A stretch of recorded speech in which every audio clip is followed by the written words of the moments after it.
Oh yeah, if you're I'm starting my stream. if you happen to be curious, Lucas has been talking to us about more Spider Combat stuff. He's still cooking, still kicking around cooking. Dude, he was like, "What do you think?" I was like, "I don't even remember what the hell he's talking about, to be honest." I was Just like you're doing good. You're doing good. Yeah, keep going, man. Whatever feels right, man. Yeah, exactly.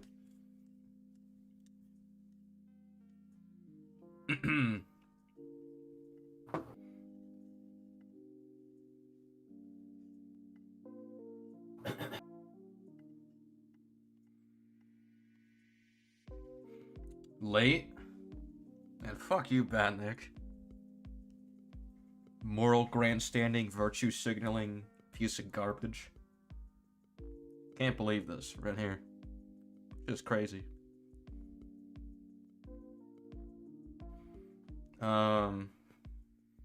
But yeah, John Wick, Spider-Man, Far From Home, No Way Home, and Edge of Time. Yeah, that'll be the topics. I saw a lot of people very fierce in the comments for both of our videos, so I got one. I hope you're coming on today. Kamala Harris had on a Spider-Man live stream is crazy. Man. Dude, this one guy comments under my video, "Meh, it's a movie, it ain't that deep." It's like, okay, bro. Man. I guess TASM 2 is just a movie, it's not that deep. Yeah, this was the easiest dislike ever. Your complaints are so stupid. Like, why is a montage of a class enjoying their trip considered a bad thing? Because it adds nothing to the story. The Iron Spider suit showing up in the suit selection is a fun nod. Okay, it's still there. Don't get me started on how wrong you are about Mysterio. Okay, you didn't start. You didn't start. Can't do anything about it. Hey yo, Jaden, we lied. He said, truly your worst review. You sound no better than High Top. Bro, wow. All right, bro, get your boy. Proper daily hygiene. Your boys in the chat, bro. Get him, bro. Yeah, you know what? Let's start with Sam Raimi Spider-Man. He wants to defend Edge of Time, so. All right, Sam Raimi Spider-Man, you're on the line. What's the disagreement and tell us why? Oh, hi. That was fast. Yeah. Speak. My real name's Andrew, by the way. Nice to meet you, Andrew. I don't care. My disagreement is from a recent video that SK made, and I don't believe that Sam Raimi characters like Toby or the Goblin weren't character assassinated. Okay, why do you You don't believe they weren't character assassinated?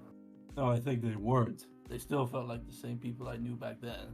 Okay, well, I guess if we're gonna start with anyone, maybe we'll start with the Goblin, since you mentioned him, and that was one of the first points. Creepy and scary. Yeah. So, what disagreement do you have with what I said about Goblin? I still think that with the Green Goblin, even though he's in a new universe, he still has the same goal, and that was to torment Peter Parker like he did with his version with Toby. Okay, but he wanted to torment him out of revenge, and also he wanted to originally corrupt him so he can bring him onto his side. It's a self-preservation thing. And then when he said no, he decided, all right, then if you're not gonna join me, then I'm gonna destroy you. Yeah, but he doesn't want Spider-Man to kill him. That's the opposite of what he wants. Yet he wants it in No Way Home, which doesn't make any sense. Spider-Man is all but invincible. Yep. But Parker, Okay. we can destroy him. Okay. Between you and me, this is coming from someone who loves the ring. Okay. I love him too. They did him dirty. I disagree, but to each their own. What is the disagreement, and tell me why? I'm getting to that. I think that because if you remember in the scene where the Strange was telling that all the villains were destined to die in their universe. No, yeah, I agree. I accounted for that in the video. What I said was that from his perspective, all he needs to do is not get killed by his glider. All he has to do is not use it to kill Toby.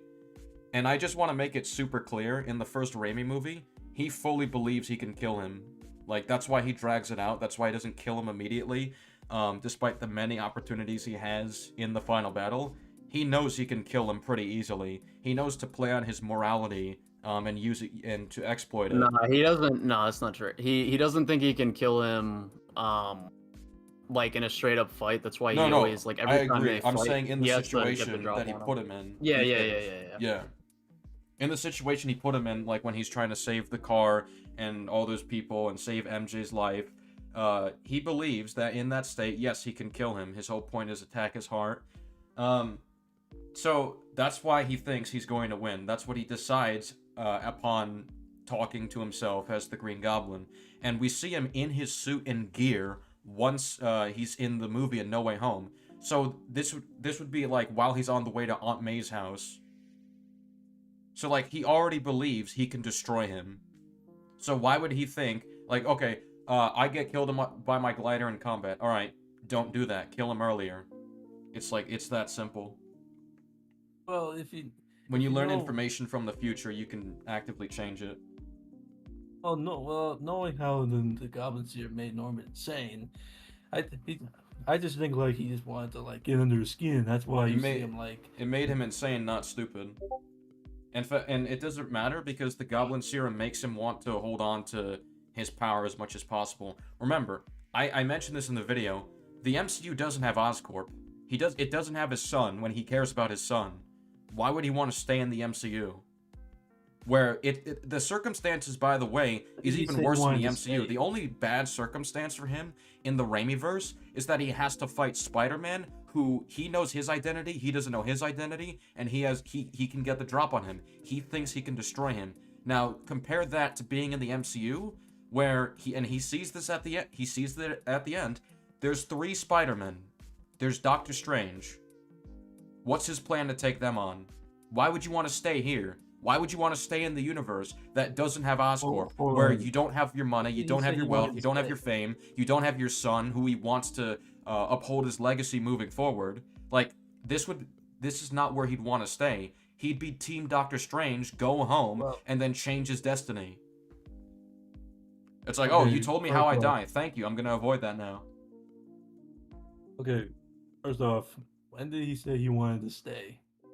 By him destroying Coward! the box. We have a new world to conquer. That too. Okay, there's no need to laugh at me, okay? That's I'm okay. sorry, it's just like, it's one of the most important, like, one of the most blatant scenes of the movie. He destroys the box, like, it's just blatantly there. I'm just trying to keep this stream as civil as possible. No, that's fine, that's fine. He destroys the box, that implies he's gonna stay here, when he should be on Doctor Strange's team. Oh, well. Didn't you also say, like, in his, wasn't his first plan after he became governor, he was just to get rid of all the Oscorp board members? He wanted to get rid of the Oscorp board members so he can hold on to his power. He was gonna get kicked off. Remember, the mirror scene shows, he says, you know, I'm gonna give you what you've always wanted. Power beyond your wildest dreams, and it's only the beginning. That's what he wants. Yes, I know, but... Also, now he literally has to start over in the MCU. Like, why would he ever want that? Okay, well, you also, earlier when you saw the Briss thing, he was holding his girlfriend MJ, and that was because he was trying to torture him, saying like, you gotta save your girlfriend, or these people, and he was also doing that with in the apartment scene when you killed him, because like, no good deed goes unpunished. What does that have to do with what I said? My point right now is that he should be on Doctor Strange's team. Well, there's a state of play tomorrow. Let's fucking go. Okay. Well, why would in my opinion, I don't think Norman would want to trust a wizard guy. It's not about trusting him. It's about wanting to go home. Well, Okay, well, I don't even know what reason he has to distrust him. Like, there was no lie. He was being completely honest to Spider-Man, while Goblin had no upper hand or anything. There's no reason he would lie. He was about to send them home with the box. Yeah. okay, well, it seems to me, I don't think we'll get into an impasse for this. So let me try something else. The Toby Spider-Man. Okay, think so I we're moving mentioned to his character? If that's okay with you. Yeah, that's fine. I brought this up when we were in the DMs that like, okay, you said that he gets up from stabs, but you, oh, okay, but you forget like this has been years since the events of the trilogy, and he's gotten older. So Yeah, he even says I've addressed that already. He's stronger than MCU Spider-Man, and he's faster than Andrew's. Andrew can literally dodge lightning. all the points I agree I mean, on, you can watch Crisis's video scaling it. He literally points out how Toby he's faster in speed than Andrew, who can literally dodge Electro going at the speed of light. I don't know if that... The only thing I would say about that is I don't know if that for sure proves he's always 100% faster than him. I think it at least proves that they're relative in speed. Yeah, they're at the very least relative, which is like, yeah, I don't see... I think the point of that scene anyway is just to show, yeah, Toby's the best at this. He's the strongest, he's the fastest, Well, yeah, like most the most experienced. Yeah. well, the point I was gonna make for that is that yes, I agree with you that he's like stronger and faster, but you forget like this was years after the events of the trilogy, and he's older. But and more why does easy age to- matter? Well, because when you get older, you might not be as strong or as flexible as you were in your young age. Okay, but we've just I mean, yeah, established I that agree. he's better than younger people, so... Well, I mean, like there was literally that one scene where he's like fixing his back because of how old he's gotten. Nah, pretty much consistently throughout the fight, Toby's performing the best. What Also, about, like, Andrew when- says I have a middle back thing too. It's not just Toby. Okay.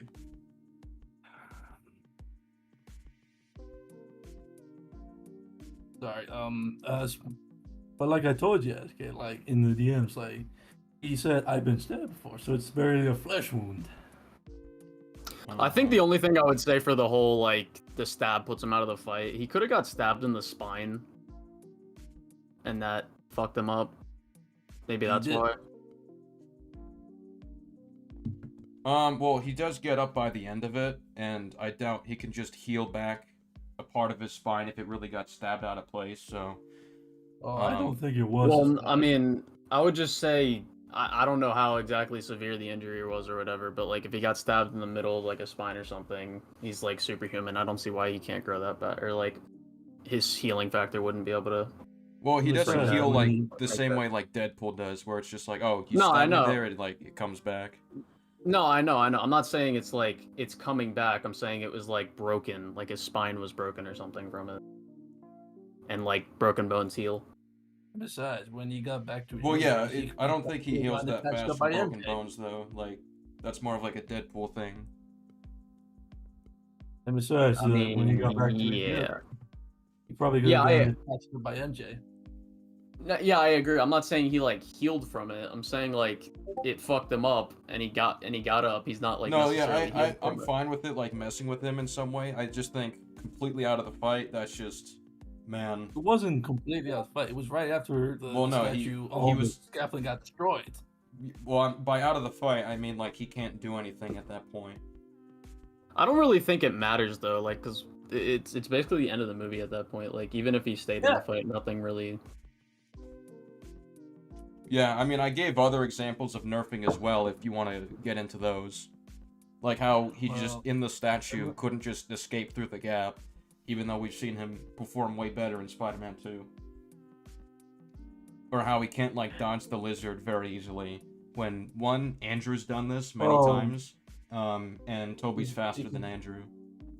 Well, this was his first time being his version of the lizard when his Connors didn't even do that.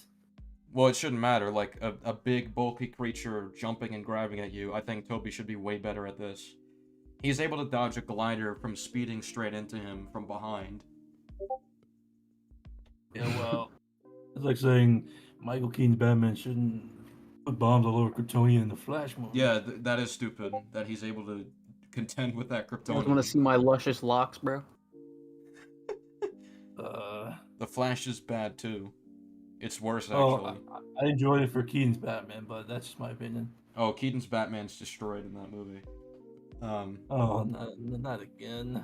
But yeah, I mean that's just nerfing stuff, which I don't even care that much about. We can talk about like actual character assassinations. Man, I if I had think a nickel one for every time you guys that's said that very word. apparent. He died in my arms after he tried to kill me.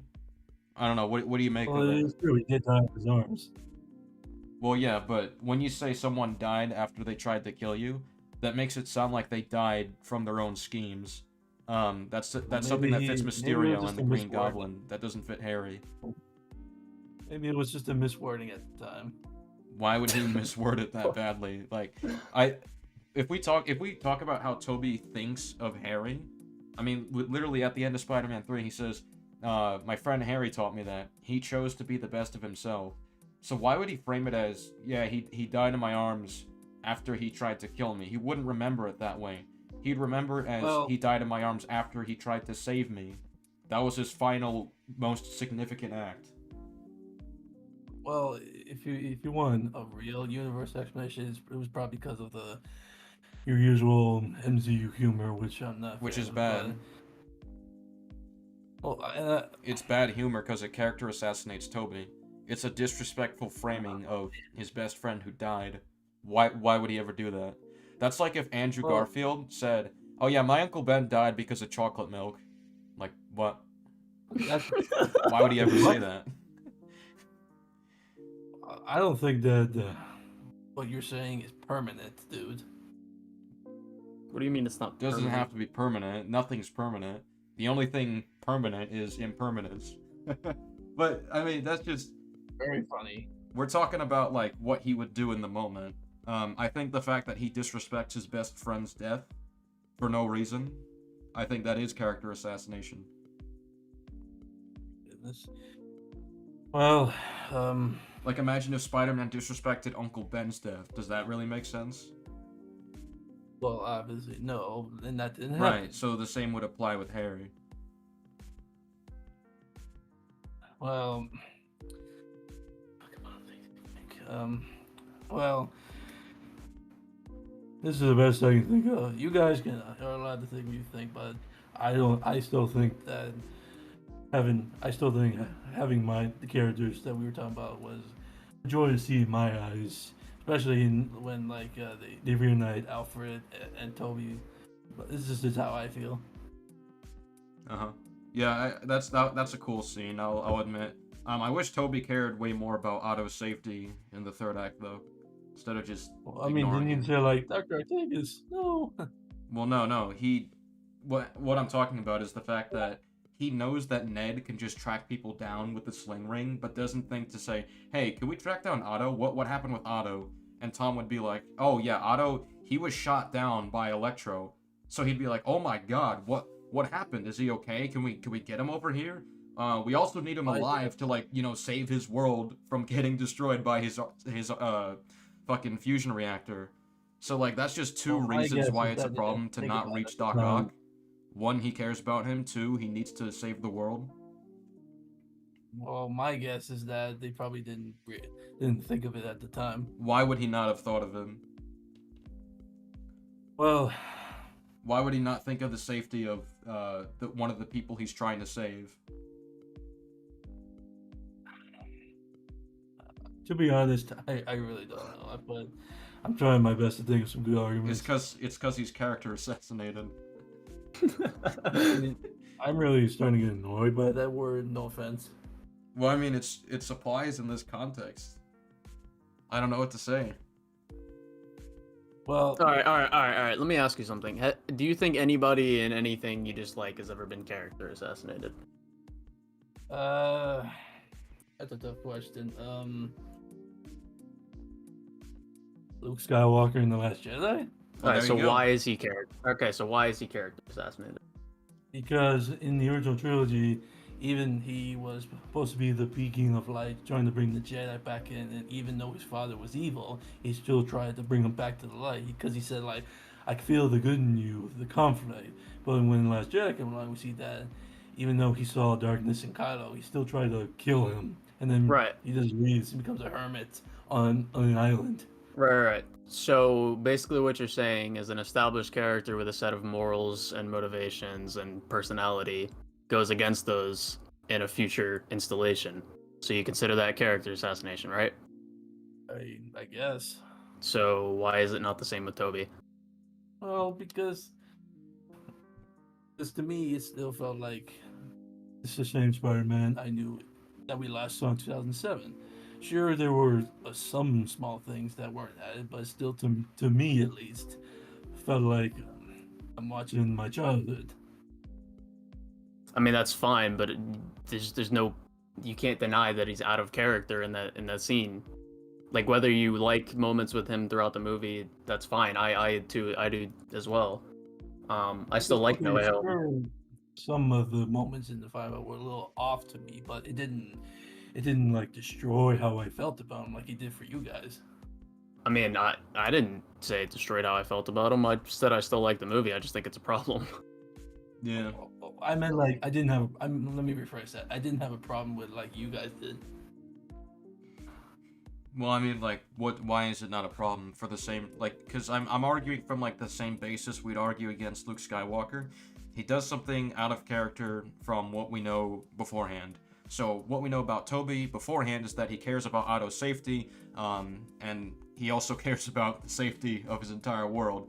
So, if Otto's just out there, possibly not safe, possibly at risk of death, he'd want to reach out to him as soon as possible because, one, he cares about him, and two, Otto's needed to save the world from getting sucked in by the sun. So yes, Toby would want to reach him, like, ASAP. When, like, the last they would have heard of him was him being shocked by Electro. Yes, well, this actually is making me think of in Spider-Man 2. I'm not just criticizing, I'm just thinking, like, if we're gonna put your logic into it, Which Spider-Man when 2? he, like, the Toby one. Uh-huh. When he finds him at like the train and then the bank station, he's like fighting and punching the hell out of him and not like caring about like, oh wait, this is my mentor. What does that have to do with anything? Like, he's punching Because him you and said, stuff so he can knock him out. He's a threat to everyone's safety. That's what he's trying to do. He's not trying to kill him. Well, you just said, he cares about him, and yet. Yeah, but he You has look to at do that. He has to punch him out to save everybody's lives. It's what if. In fact, He has to my do head's that. He thinking, doesn't have to leave Otto behind. Leaving Otto behind does nothing. In fact, if anything, it just makes it more likely that Otto dies, and by extension, an entire world gets destroyed. Whereas in this case, if he doesn't attack Otto, if he doesn't hit him, if he doesn't try to knock him out, then Otto's just gonna keep attacking people. Oh, this is starting to sound like you're over here canon logic. Well, no, it's not. That's not What? canon event logic. Every single, even Miles, who's against the canon event logic, he fights his villains, even though he doesn't want to kill them. All right. Same Raimi Spider-Man. Let's say your dad was about to shoot up a mall, and you had a tranquilizer dart. Are you gonna stop it? Are you gonna use that on your dad? Well, man, you had to bring that up. Well, it's a tough question because I still love him. What's And tough about that question? Would you just let him shoot up the mall? Well, of course not. Exactly. So that doesn't mean you don't care about your dad. That means you're stopping him from doing something so that, you know. Right. Well, did my best on this, but that's all I got. Alright, well, if that's all you got for that, what about Edge of Time? Because you seem to have the most problems with what we said about Edge of Time. I'm gonna pass on that because anything I say on that won't change your minds. Okay, I mean, you don't know if you don't try. Well, gonna be hard to think of some arcs without you guys bringing up that one line again. Well, that's the That's billion kind of the strangers. That's point. kind of important, though. It's like that line's vehemently out of character. I mean, I'd go as far to say it's like this is like Last Jedi Luke level assassination, Edge of Time. Well, unlike Luke, he doesn't stay. I'd there. say it's worse because Luke doesn't fucking risk the entire fabric of reality from That's dying. true. That's a good point. Well, unlike Mark Hamill's Luke, he doesn't actually stay. He actually helps and Yeah, but why was he going to? Why was he? What do you going mean? to So leave- wait. What do you mean? So does Luke in the end. Oh yeah, He that's comes true. to try to get Kylo to the light. It's the same thing. Well, he doesn't actually go there. He makes a hologram. It doesn't matter. Still He's does still the there purpose. talking to him. It would have been easier if he actually. He didn't just go went. there in person, so they didn't fucking die. Well, in my opinion, I think actually going there to help instead of force projecting. Wait, isn't it hundreds of quicker to miles. do a projection? That's Well, apparently, he took a strand that killed himself. what? Well, yeah, but if he, I'm actually thinking about this now. If he flew there, he might not even be there in time, and they could just die anyway. Yeah, the Penguin episode 1 was really good. Yep. Yeah, I agree with that. Well, I'm just gonna skip the extra time because nothing I say will change that. Alrighty. I think the Penguin's on HBO Max.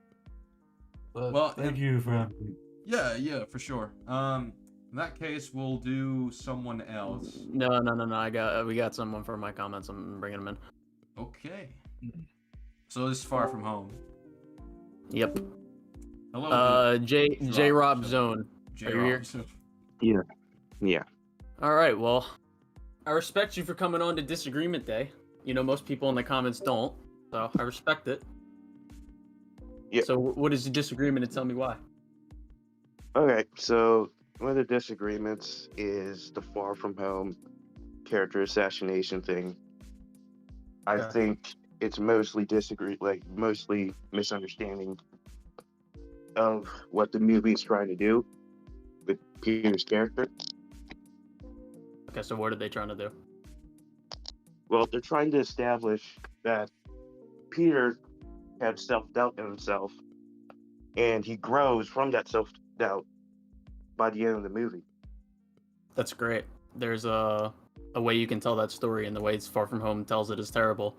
He's willing to not. He doesn't care about the rest of the world about to die. He's happy that he doesn't No. have to help. No, that's don't say it's No. not what happens, because that is what happens.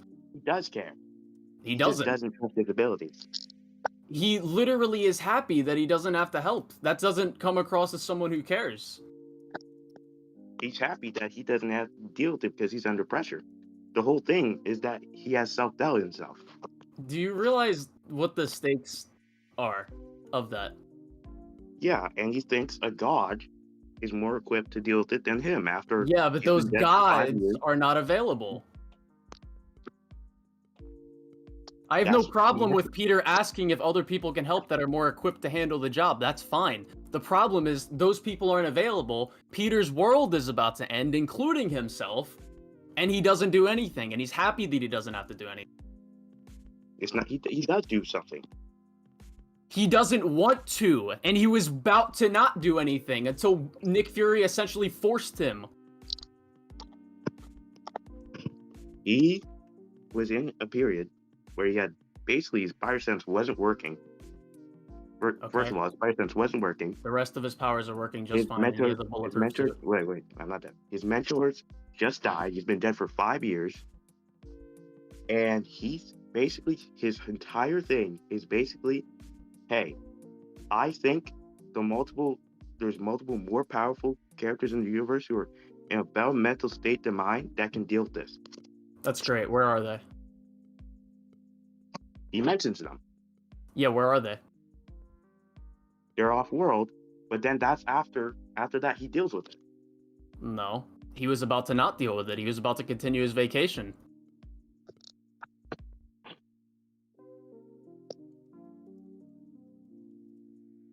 That's not true.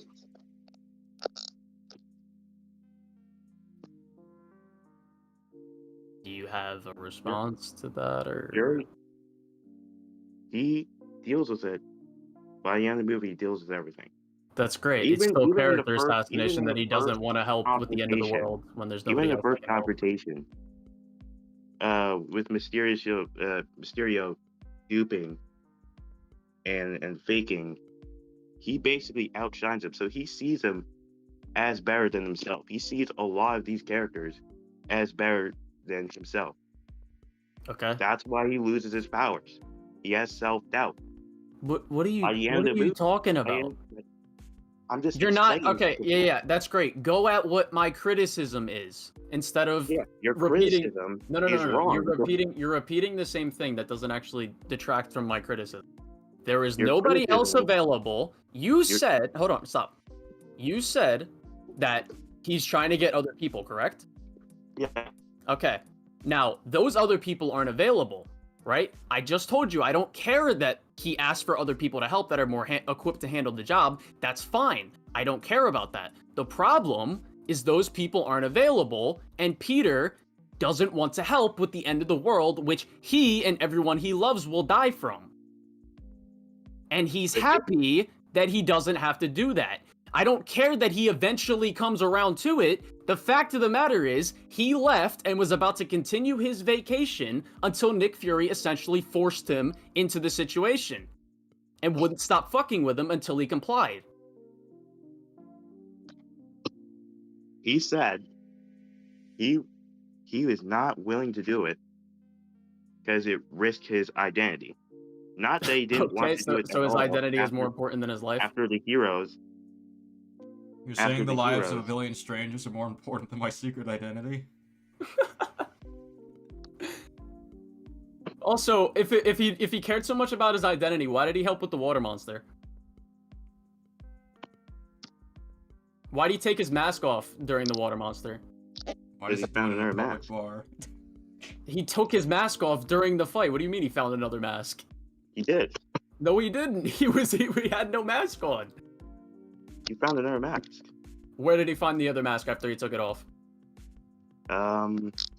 He found like a different mask and he put it on later on. Yeah, and he took that off in the middle of the fight. I brought that up in the video. No, most people were not even looking. That doesn't matter to Spider-Man. There's news cameras. There's cameras around the city. There's people around the city. Anybody could see his face. He takes his mask off for no reason.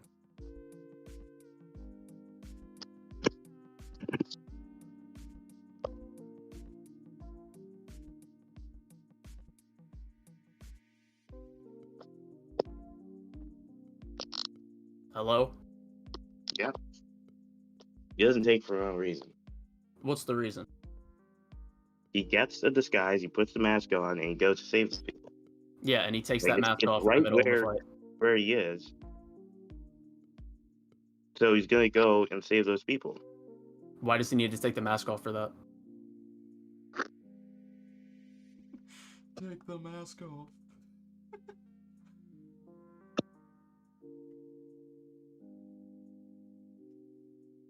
He doesn't take the mask.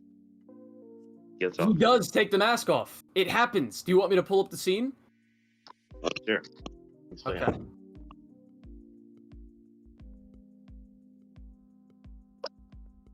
Let me just pull up my video.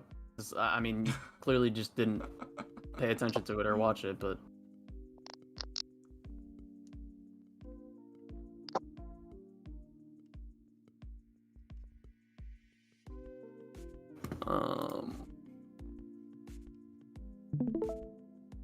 Let's see this.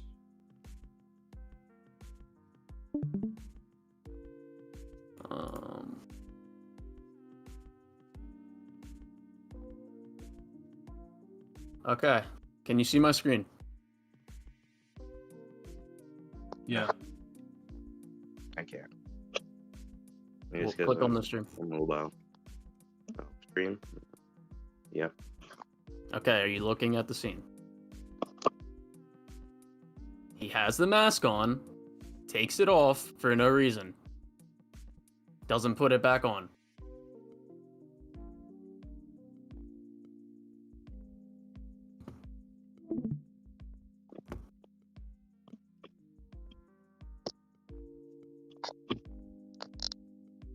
Do you have a defense? Do you have something? He saw Mysterio Okay. handling the situation better than you did. What does that have to do with anything? Because going back to him not wanting to deal with the responsibility of the multiverse stuff with the elementals,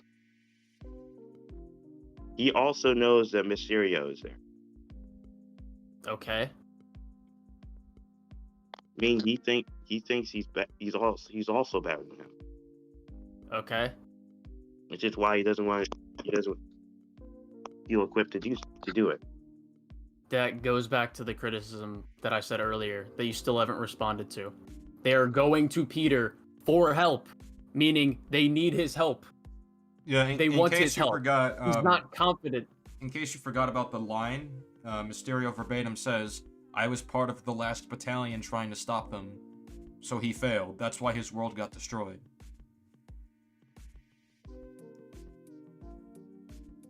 And he had help, Yeah. which is what that implies. And he still failed. Yeah, but he still outperformed him. It doesn't matter. He still failed. Yeah, and he's saying we could use someone like you on my world. So he thinks that someone like Spider-Man would be helpful. Is that, like, not worth entertaining or, you know, trying to work with him on? He doesn't see himself even close to Mysterio or even Why did he close. help before then? matter. Well, even then, why did he help before? Nope. Why did he literally say to him, Huh? "Hey, I can help, let me help"? Why did he say that?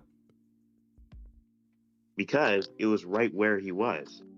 Okay, he's Okay, in the this is world gonna be that'll get right destroyed. where you are. Huh?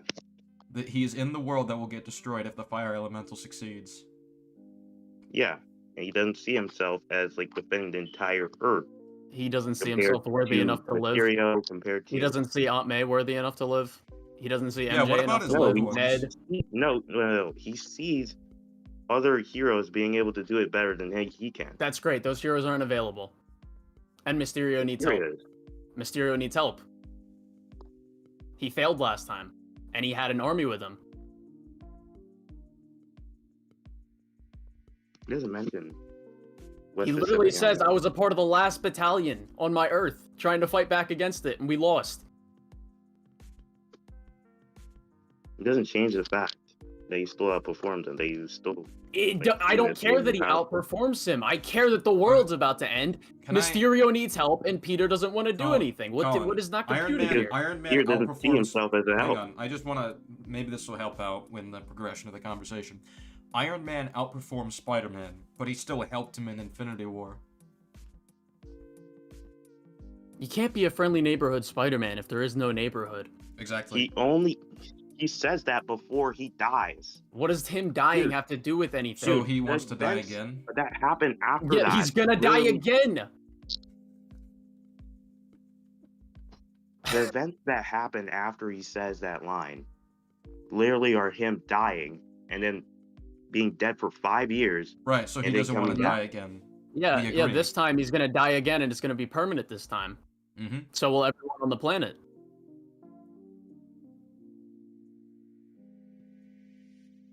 MJ dies. You only Aunt May dies. Ned dies. Their family Which is extremely die. extremely disrespectful to Tony Stark's sacrifice, by the way. Oh yeah, that means Tony sacrificed himself for nothing at that point. Just so Peter could not help. Peter does help by the end of the movie. The whole point is That him doesn't trusting matter. his abilities and He sh- helping. He should have done And it from the by the end of beginning. the That's movie. the problem. If The Nick reason Fury is self-doubt. Fury had That's let why him he off, loses if Nick powers. Fury That's why had let he- him off, That's why he loses powers. That's why he he lost gets them spider back. sense. That's it. Because he loses that self-doubt. He realizes these heroes that he looks up to are not perfect.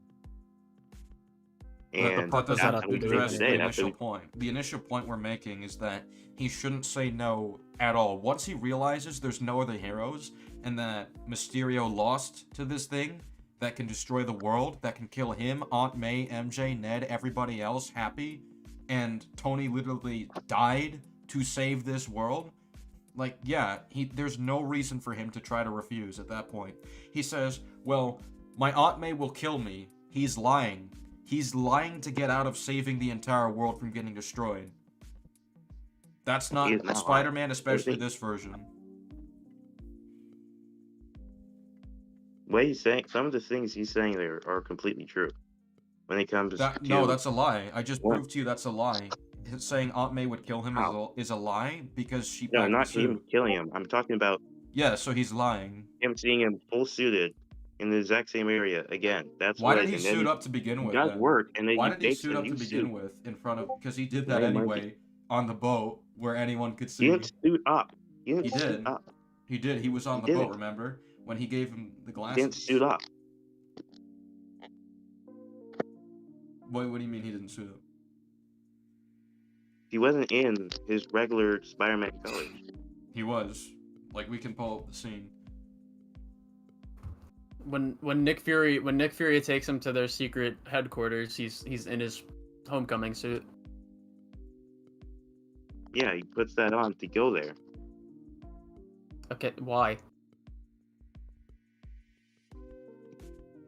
Because it's a hero meeting. Yeah, but his identity, right? Yeah, but he's not in public. He is in public. What are you talking about? That's literally public. You're on a boat where anybody from the buildings can see. That's public. I thought you were talking about the meeting beforehand. No, he's in his suit on the way there. Oh, sorry. Yeah, I have to bring this up from Kronos. He made a really good point. He said, I'd like to note that when Peter comes back in Endgame, he describes it as blacking out and is not shaken by it in any way, even being willing to carry the Infinity Gauntlet with all 6 stones. That is a great point. He was willing to carry this very dangerous thing that Thanos and everybody else was after. But how is that correlate? What? Oh my god. How's that correlate? Because it doesn't matter how like high the odds are stacked against him, he would still do something. Yeah. Dude. He was directly put in that situation. So of course he's gonna do that. And he's directly put in the destruction of the world. All before Tony dies too. What? He's going to... I don't think you understand. He's going to die too. You get that, right?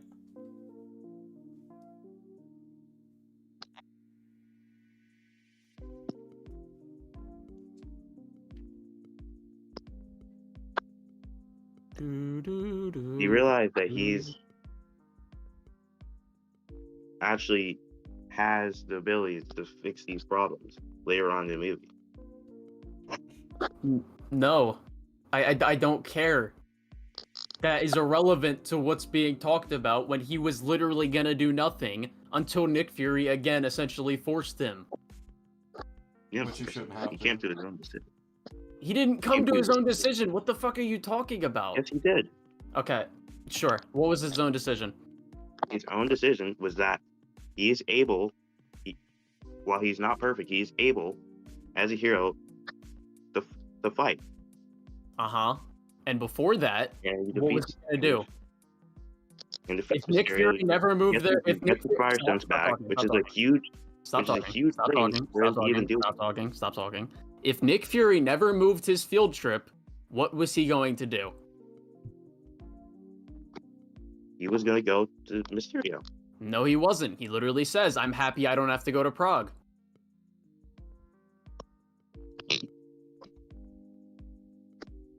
Yeah.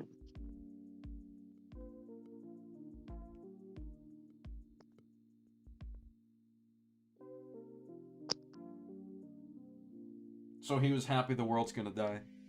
Alright, bro. No, he was happy if another hero were to come and do something.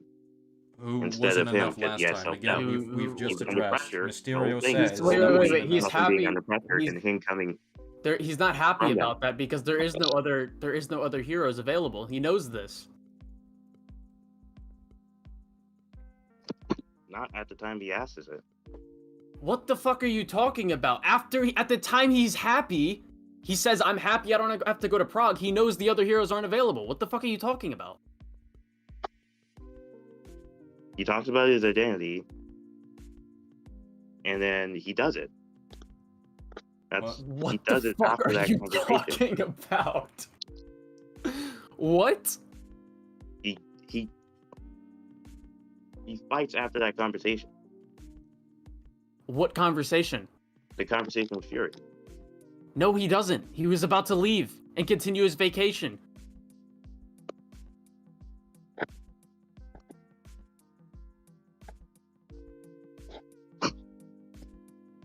Alright, bro. I'm done with this. You keep repeating the same shit and you're not, like, we're not getting anywhere.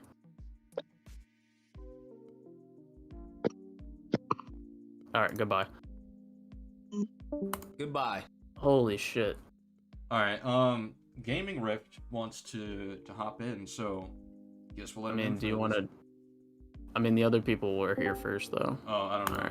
Alright. I was just alerted about this, so it seems like he wants to join promptly. Hello, Gaming Rift. My God.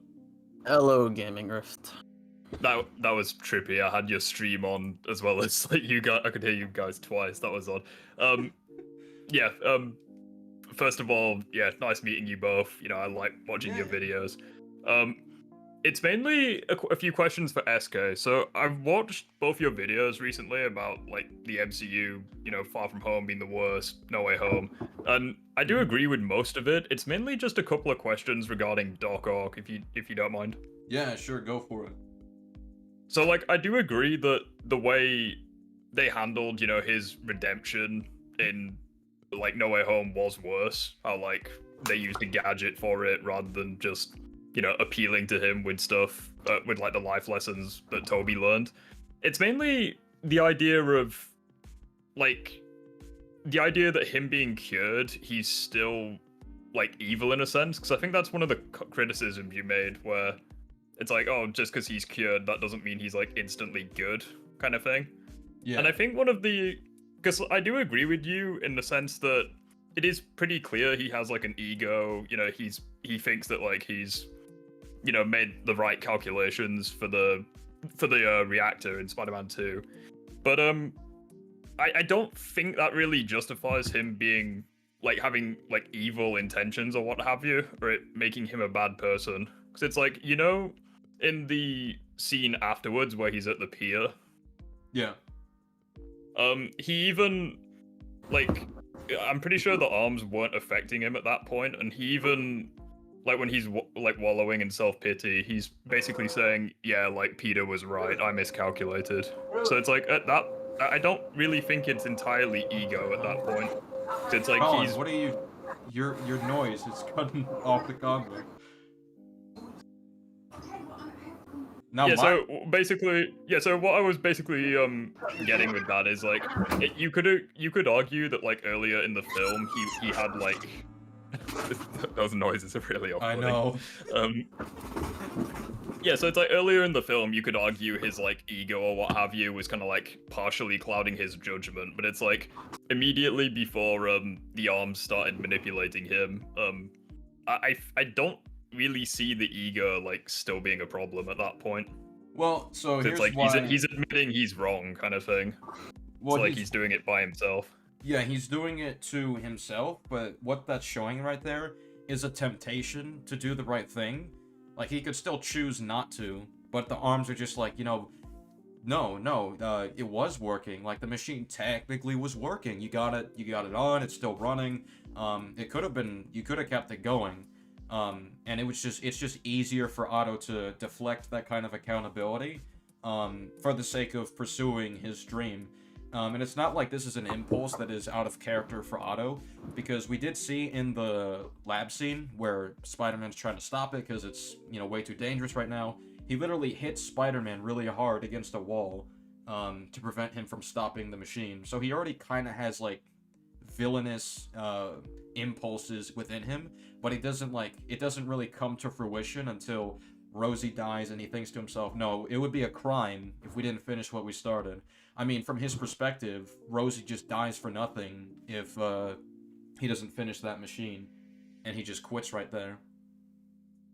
But yeah, I agree with you in that sense, but it's like that's not really what I said. So I'm fully okay with the idea that like his ego and what have you was fueling him up until the point of the pier, and it's like obviously you could say that it was blinding his judgment where he could see his machine was working. He thought that the glitches and he literally refers to it as a spike, even though it's pretty clear that something's badly wrong. So it's like I agree in that sense.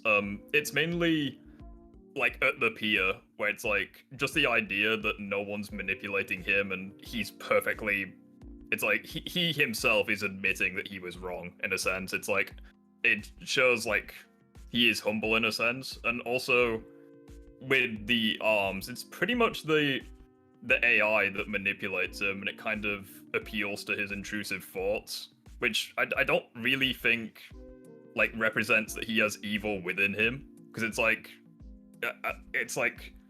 because another thing within Spider-Man 2 is like it looks at the intrusive thoughts of Peter, where it's like, yeah, I could quit being Spider-Man and have a better life, but it would be the selfish decision, So it's like I just don't really see like Otto. Like, I agree the way it was handled in No Way Home was bad and not as good as it was in Spider-Man 2, but like I just don't see that reflecting that Otto actually is evil in a sense. I don't think he's evil. I think he's like very confident in his experiment, and he can't bear to see it like fail. I don't think I was saying he was like he was evil. I'm saying he had to be radicalized into a more evil mindset in the movie. But yeah, I agree with that. Yeah, it's that's like basically what I was saying. I agree with the idea that his ego and what have you was, even when Peter was, like just warning him, well, not warning him, but when he was asking him if he was sure that he'd calculated it correctly, and he kind of like just brushes it aside. It's like, yeah, like it's clear he does have an ego, but I just don't think it really. I don't know, maybe if it was the way you said it in your video, or maybe I misinterpreted it, but... No, yeah, I wasn't trying to say that Otto was, like, evil the whole time. I'm saying that he had to be, like, radicalized into it. It wasn't just some mind control. But yeah, it's funny. You say Spider-Man 2 and Intrusive Thoughts, and I hear that combination, I'm just like, oh, that's giving me flashbacks to an old argument. Humor me. What argument was that? It was like Comic Legend talking about intrusive thoughts in Insomniac Spider-Man 2, and he had like a problem with some of Peter's intrusive thoughts. Oh my god! And it spawned a really funny debate with him and Colin. But maybe that's a story for another time, because there's. Yeah, I got you. Just one last question, because I know it's not really relevant to the topics of today's stream, but what are there any other thoughts you have towards like Doc Ock in No Way Home specifically, like any ways he was like mishandled or what have you? I think I pretty much voiced it all. Outside of the problems I have, still like Alfred Molina's performance. He feels very much like he did in 2004. Yeah, I don't really have much else to say about Doc Ock. The only thing that I think is potentially out of I don't want to say out of character, but it's more so just like something that we've not seen Doc Ock do before. Like right at the very end when he kind of fakes that he's still evil, to kind of like misdirect Electro. Yeah. Do you think that was bad? Because it's like Electro saw him be cured. It's like I don't think Electro should have fallen for that. I think the problem, I can see Electro maybe falling for it because he's like very egotistical. He's like, I'm the most powerful being here. I'm not really worried about Doc Ock.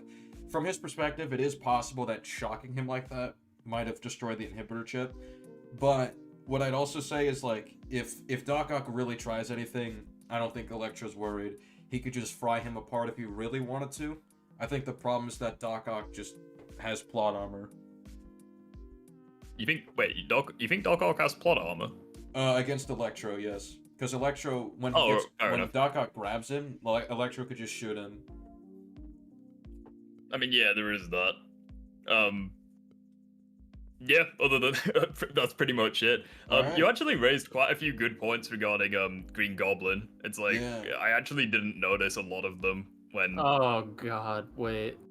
it's like Green Goblin was still like tied with Doc Ock for being my favorite villain in the film, but yeah, Jesus, they did. There was quite a few things I legit didn't notice about the way they handled him.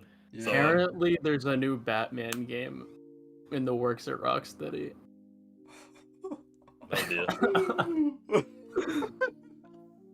Let's Well- hope it's better than their last attempt. Yeah. At a game with Batman in it. But yeah, that's pretty much all I wanted to talk about. So yeah, thank Alright. you for having me Alright. on. Yeah. All the best for your Goodbye. futures and stuff. See you Yeah, later. you Goodbye. too. Goodbye. Let's see. Who? Alright, Who's... Cornier. All right, Cornier. Turn to Cornier. You're on the line. What's up? What's up? Okay. Hello. So, couple things. But let's start off with the short one. What are your thoughts on the John Wick movies? I don't think I heard you talk about it. Oh yeah, did we talk about it? I don't remember. I think they're all really good. I think the first two are both 9s and 3 and 4 are both 10s. I think 4 is my favorite. Yeah. So I'm reversed on that. I think it like the first one's a 10, then it's a 9, and then it's 2 8s. Okay. okay, why? I'm gonna say one thing real quick. But you know, I'm sorry if you watch the stair stunt in John Wick Chapter 4, Oh my and God, your reaction shut is that it's the fuck up, unrealistic that SK. John shouldn't have Dude, survived. I gave up on the You're- realism. I gave up on the realism like halfway through too. Then That's you- not a problem to me. You're doing nothing more than self-reporting yourself for being a virgin. Shut the fuck up. Yeah. My only problem with the movies is that the world building can get strained as it goes on, and it kind of gets worse like throughout. What is that? Not like it never gets bad, but like just because it never sticks with one subject. Like in the first movie, it was establishing the world, so there wasn't really much to do other than showing that there's this secret assassin society with rules and shit. And then the second movie, there's this thing called the Table, which has like these members that get elected, and he kills one, which causes him to get excommunicated. That's cool. That's cool. And then the third one, something called an adjudicator shows up, a fancy word for judge, to judge whether he's guilty of this. He goes to the guy who apparently sits above the table, and gets a pardon from him for cutting his finger off. And then by the fourth movie, he's killed the guy above the table. Apparently the rest of the table doesn't really give a shit. Actually, it was 2 guys above the table because I can't remember if they recast the actor or if it was a different guy. Huh? And then he's dealing with the Marquis, the French guy, who has some relationship with the table, but apparently killing him gets him free of all of this shit. It got a little too I don't want to say complicated, but it got a little schizophrenic. I think they should have. I think they should have kept the table and the guy above the table themselves as like the main antagonist instead of just iterating to another like group of the different function. I mean, they explain everything. Like, it's not like anything doesn't make sense. That's why it's not bad. It's Yeah, just- I know. I'm just a little confused. It, on, like, what it their loses me a criticism little is. bit. I mean, I got nothing for that then. If it's just like your personal feelings on it, I got nothing. Alrighty. So, No Way Home. I'm just gonna read this off Someone before said you get. someone into- said John Wick 4 is garbage, or John Wick is garbage, especially part 4. Okay, so come on the stream. Damn. I just want to mention this real quick before we get into No Way Home because it's John Wick related. Matt Hodgkinson, yeah, I think I got that right, said, SK, have you seen EFAB's John Wick 4 review? It's pretty bad. I haven't seen it yet, but I think I'm interested to look into After Alright. Guardians 3, I'm interested in looking into that. So, Alright, yeah, Yeah. No Way Home. What's up? I don't think the movies are bad. I just think the world building gets worse as it goes on, but never dips into bad territory. Just makes a few mistakes. But no Way Home, SK, your video was like an hour and a half, so I can't really cover all that. It's just I disagree on a few things, and overall, I do not know why you guys think Far From Home and No Way Home are the like worst in the past like 20 years of Spider-Man shit when we have TASM 2. I still think TASM 2 was the worst one like of all time. Well, I mean, All right, if all I right, wanna... all right. Let me just say this. All right, you No list Way your reason Home- for Far From Home. I'll give mine for No All Way right. Home. I still like No Way Home. But I will say, No Way Home has nothing that works about it in the writing. Far From Home has nothing that works about it in the writing. There's no good characters. Gwen and Peter in TASM 2 at least have something interesting. Well, yeah, Is that something just them riffing because they were dating in real life? I mean, I'd say their chemistry's way better than Tom and Zendaya. So Well, yeah, Gwen's also an actual character that like challenges Peter somewhat in the movie. well, also she doesn't like joke around when people are dying.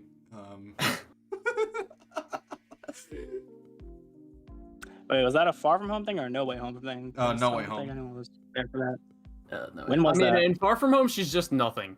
Like, there's nothing to her character. Oh yeah, pure plot device. But in No Way Home, when was he gagging around when people were dying? I don't even remember Okay, if so, anyone actually died during So that. what happens is that Doctor Other than Strange May. recruits Ned and MJ. The context is that they have to get these supervillains that are all over the city. They're causing damage. Doctor Strange verbatim says you need to get them before they destroy the fabric of reality.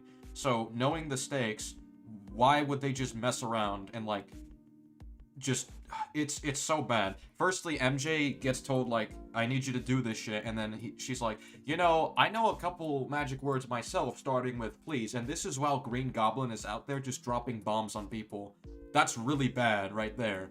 And then it gets worse when they don't even get to the mission straight away. Like, I make comparisons to Homecoming and Far From Home right now, or in the video, but right now, what they're doing is just talking very slowly, casually. They talk about irrelevant things. Ned admires, like, oh, is that a torture rack? Oh, is that a dinosaur? They're introducing themselves to Doc Ock, and they're, like, not acting urgent at all when the fabric of reality is at stake, and there's numerous supervillains out there. It's probably better if you just refer to the video for this, because I'm just explaining it off the cuff. But I do show comparisons to how they behave in Homecoming and Far From Home, and when you actually compare them, you'll see, like, the very clear-cut night and day difference in how they're acting, which it's appropriate in Homecoming and Far From Home, at least with the examples I gave. In No Way Home, they're just so nonchalant about all these people at risk of dying and the fabric of reality being, like, at stake. I think it's a little dramatic of an interpretation of it. Like from my memory, Goblin like shows up on the bridge and detonates a few bombs, and he just vanishes until he shows up with May. They didn't go back to him. So like, remember, he dropped the bomb casually just for fun. He enjoys the violence and the killing, and he could be dealing with police too. They cut away with him because there's nothing to tell. Like he's not just like bombing New York randomly because it doesn't matter. They didn't check anything. My point is they didn't check back to the bridge. They didn't go and check. They didn't go there. They're not bothering with it. The course of action that I suggested was ask Strange to bring you back to the bridge. None of them think of this. None of them are there anymore. And they had because Doc Dr. Ock Strange at that took moment. Peter away, and Peter didn't ask to go back, and then that happened. What would going back there accomplish when no one's there? You would find that where he last was. Dude, he's flying on a glider. That doesn't matter. That doesn't. You're way closer already. That's already way closer than where they are. Also, remember, Strange can just say their names and go to them. That's true. Strange can just say their names and go to them. Find the Green Goblin. They're on the highway going. They're on the highway going to the airport outside New York City. There's only two ways that Goblin would have gone. If I lose someone, the first place I'm checking as soon as possible is where I last saw them.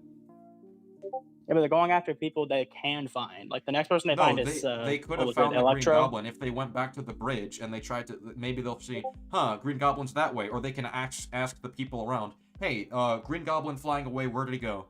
And they'll say, oh, he went that way. or some shit. Like, they should try So- something. That's the point. They don't try anything.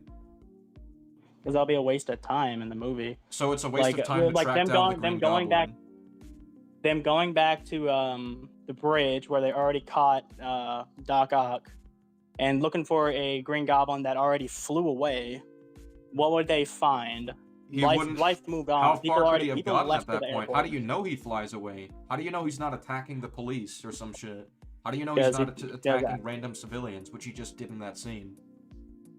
Because something would actually be happening in the state of New York City or the city of New York City. That doesn't Like address what I cops, said at cops all. will be flying out. There'll be TV I coverage. mean, clearly they they'll didn't go they didn't outside reach and it in people time, and panicking. eventually, yeah, when they do reach the Green Goblin, he's just gonna start bombing them. Like, I don't know why you're trying to argue against just going back to the bridge where you last saw him. That's like saying because the truck drove away in TASM 2 when Peter was hit by that cop car and he's just, you know, with the plutonium just resting around. Because the truck leaves a trail that you can follow. Like, No, it that's doesn't. No, it doesn't. Not every something. time. That's something No, you it can. doesn't. That's something Not you every can time. establish. Not every time. Not every time, but a glider leaves no trail all the time. What? Okay, Goblin wasn't on foot, right? He Okay, was on so his hold glider. up. I don't think you're And he threw a understanding my bomb, point. My flew point is that if just because someone gets away or whatever, that doesn't mean you shouldn't go back to where you last saw them or try to check where they would have gone. You're Well, if he was advocating the for only- just if letting he him was the go for only some problem- reason.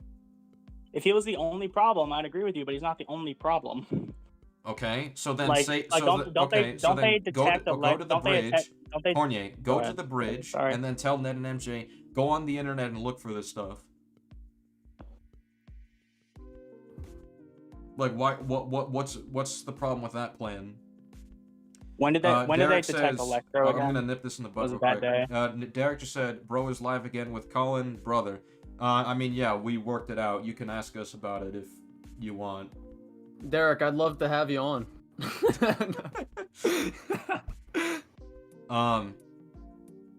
Yeah, okay. When did they detect Electro again?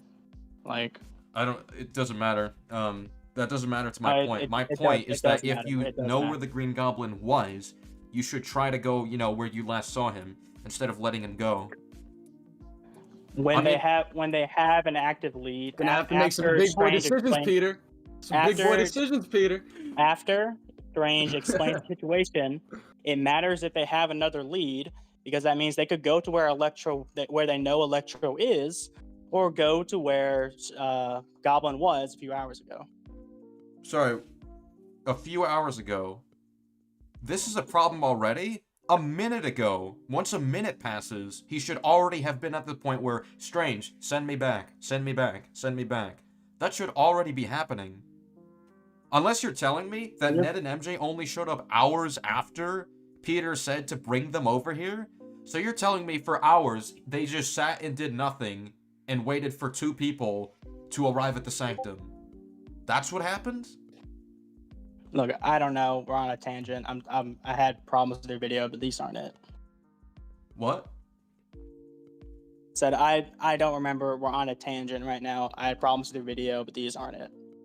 No, but like, so then you agree that Peter should have gone back to the bridge. No, not necessarily. Why? That's where the goblin last was. He just saw him bomb people. I mean, even Because ignoring that, because there the could be people who situation is need about help more on than the the goblin. bridge. Because the situation is about more than the Goblin. But it's that's them, the direct it's them source they getting- have. That's the direct source they have. I guess it's the last one, but depending on when they find Electro, that's That's what changes irrelevant. that. He's And right I don't- there at the I don't bridge. remember. Why doesn't he ask Strange, bring me there? Or ask Strange to open a portal to get him? I don't know, man. I don't know. Yeah, because it's a problem. Because he's out of character right there. He let the That- Green that's- Goblin go that's a and just dramatic way of bomb looking at it. people.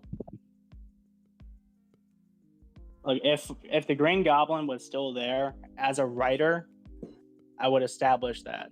That's Someone irrelevant. would run in We're and not. say, No, hey, we're not look talking at about this. if he's there or not. We're Still talking about Peter's fucking doing it. perspective. From Peter's perspective, he could still be there. He could be dropping bombs on other people. The police could have arrived, and he's probably attacking them if that's the case. From his perspective, it could be. But Yes, so if it could be, he I should think it go might- there. He should go to the bridge if he thinks that Goblin could be there bombing people. He should check. I mean, there's people, even ignoring if he's there or not, if he dropped bombs and left, there's people that are going to be hospitalized. That's not worth going to the bridge and checking on people? It wouldn't even just be Green Goblin's bombs. What about Doc Ock? they have Well, Doc they Ock. already got Doc Ock. No, I know, but you were talking about people getting hurt. From Oh, the that's crossfire. that's Like, true. what about- He did like yeah. Okay, like in my way of thinking, they grabbed Doc Ock. This green guy showed up. So get the Strange green guy. pulled him out, and they were explaining So the go whole back. the whole really confusing mess of what's going No, on, go back which immediately. does take more than a minute. Does take more than a minute. That's does take a more than a problem in minute. itself. He'd be like, Strange, this guy right now is dropping bombs. That should be his main priority. Yeah, I could see that. Yeah, so, I mean, that's a Yeah. problem for him. Can, And I think it just extends... can I move on? Can I move on to the actual problems I have with the video? Okay, yep. Okay. So, what I don't understand is you made a few points about the villains, that why they should be for going back to their own universe Yeah, in their own logic. Mm-hmm. Right? Could you explain that to me again? Just give me a spark notes. So, alright, first one is Sandman, well, that's not really the problem here with Sandman.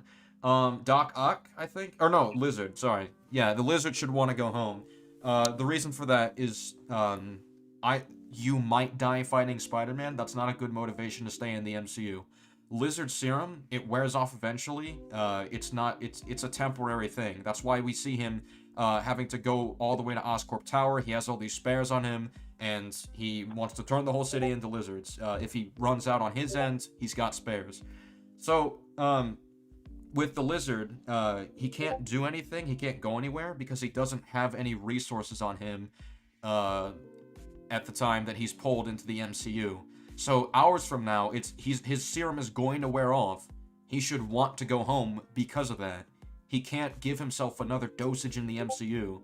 And the whole, like, oh, well, I might die because Spider-Man, that doesn't work for a couple reasons. Firstly, Spider-Man exists in the MCU anyway, so you're in the same circumstance. Second of all, he doesn't believe that Spider-Man could kill him. He says, you won't stop me again, I'm getting stronger every day. And even knowing Spider-Man the superhuman exists, he says, I sought to create a stronger human being, but there's no such thing. Why would he believe he would die fighting Spider-Man? That doesn't make sense. Because the premise of actually, you know what? Can you give me the rest of them too? I'll just take them as a whole. Okay. And then the next one, Doc Ock. Yeah, Doc Ock should want to go home as well. It doesn't matter if Sandman says some shit about, oh, well, you drown in the river with your machine. From his perspective, that would only happen if the machine fails, so he'd want the machine to succeed. Wait, but that's not the only part of the pattern. The pattern was he recognized Norman and told Norman that he died, and Sandman recognized both of them and said that they both died, and Electro realized, quote unquote, that he was about to die. Yeah, but if So, you have... to everyone I there, agree, to yes. everyone there, I agree, there's yes. a I agree, pattern. yes. But if you have information from the future, that gives you the agency to change it. If I get told, tomorrow, some robber is coming to your house and he's gonna kill you, then I can prepare for that. But it wasn't tomorrow. They were like a step away from dying. If someone in if I get Not really the told way that right can be now, reversed. someone in 5 minutes will come and kill me, then I'll know what to do. And it doesn't matter, Cornier, because from Doc Ock's perspective, when he grabbed Peter by the throat, as he mentioned in No Way Home, he says he won't destroy the machine. He can't destroy it. So he wants it to keep running. If he never goes home, from his perspective, Toby's probably going to try to stop it. Okay. But from their perspective, from what they've been told, especially since they aren't used to this magic stuff and this multiversal shit, from their perspective, they weren't pulled from a point where they could have died. They were pulled from a point where they did die immediately. afterwards. It's not immediately afterwards. So they don't know that. All they know is that they definitely died. So it's, which granted isn't true, but from their perspective, that's the pattern they established with the reason for them all being there. So you're saying that he thinks So- instantly he's just going to die from his machine right there? He doesn't know. No, but he there's a wouldn't pattern believe that that. everyone's here. He thinks it's working just fine. Then There's why a would reason he Norman refuses be to there from destroy his it. perspective? Then why would Norman be there from his perspective? He's been dead for years. I mean, he was pulled at some point after he found out Peter Parker was Spider. Oh yeah, sorry, I forgot to mention this. Strange literally says to him, they're bringing in people who know Peter Parker is Spider-Man. That's why he's specifically there. It's not just because they're gonna die. Which is kind of broken because Electro shouldn't Yeah, know, yeah, but yeah. exactly. Literally in the wiki, it just says, somehow he found out. Somehow he found out, yeah. Somehow Electro found out. Yeah, I just think that's just... Somehow he's not retarded anymore. From Otto's perspective, like, I don't see how he would just think, I die in the river with my machine. I think my machine's working. I think I can fix it. Why would I want to stay in the MCU? I'd want to go back and actually fix that machine. Because if he stays in the MCU, either his arms get taken away from him, which means he's screwed, or is just going to be locked in prison for good. Well, he's going to be locked in prison either way. So remember, he was told that he drowned in the river with his machine. He doesn't know whether he was trying to fix it or trying to stop it. All he knew that it was in the river. Yeah, but from his perspective, right? If it was drowning, either he dove in after it to fix it because the arms compelled him to, or his own psyche compelled him to, or he dove in to die with it just symbolically, which that's what happened in the movie. Well, so then, but either way, if that's the case, if he would do all that, he knows then is that he drowned. Okay, but in that case, if he would die with it, wouldn't he want to go back anyway? Like that kind of supports my point. Because it's an unknown field. Like I said, he has no familiarity with magic. So he doesn't know how this works. He doesn't. Yes, it does, because it's crossing a barrier that, okay, I'm here. I don't know how I got here, and I know that if I go back, I die at some point. Yeah, but I don't know if I can. You just said he thinks that if he dies, it's because he would want to die with his machine. So if that's the case, he'd want to go home. I'm saying to him, it doesn't matter that he in the movie he died because he told the arms no and decided to drown with it. I'm saying all he knows is that he drowned with his machine.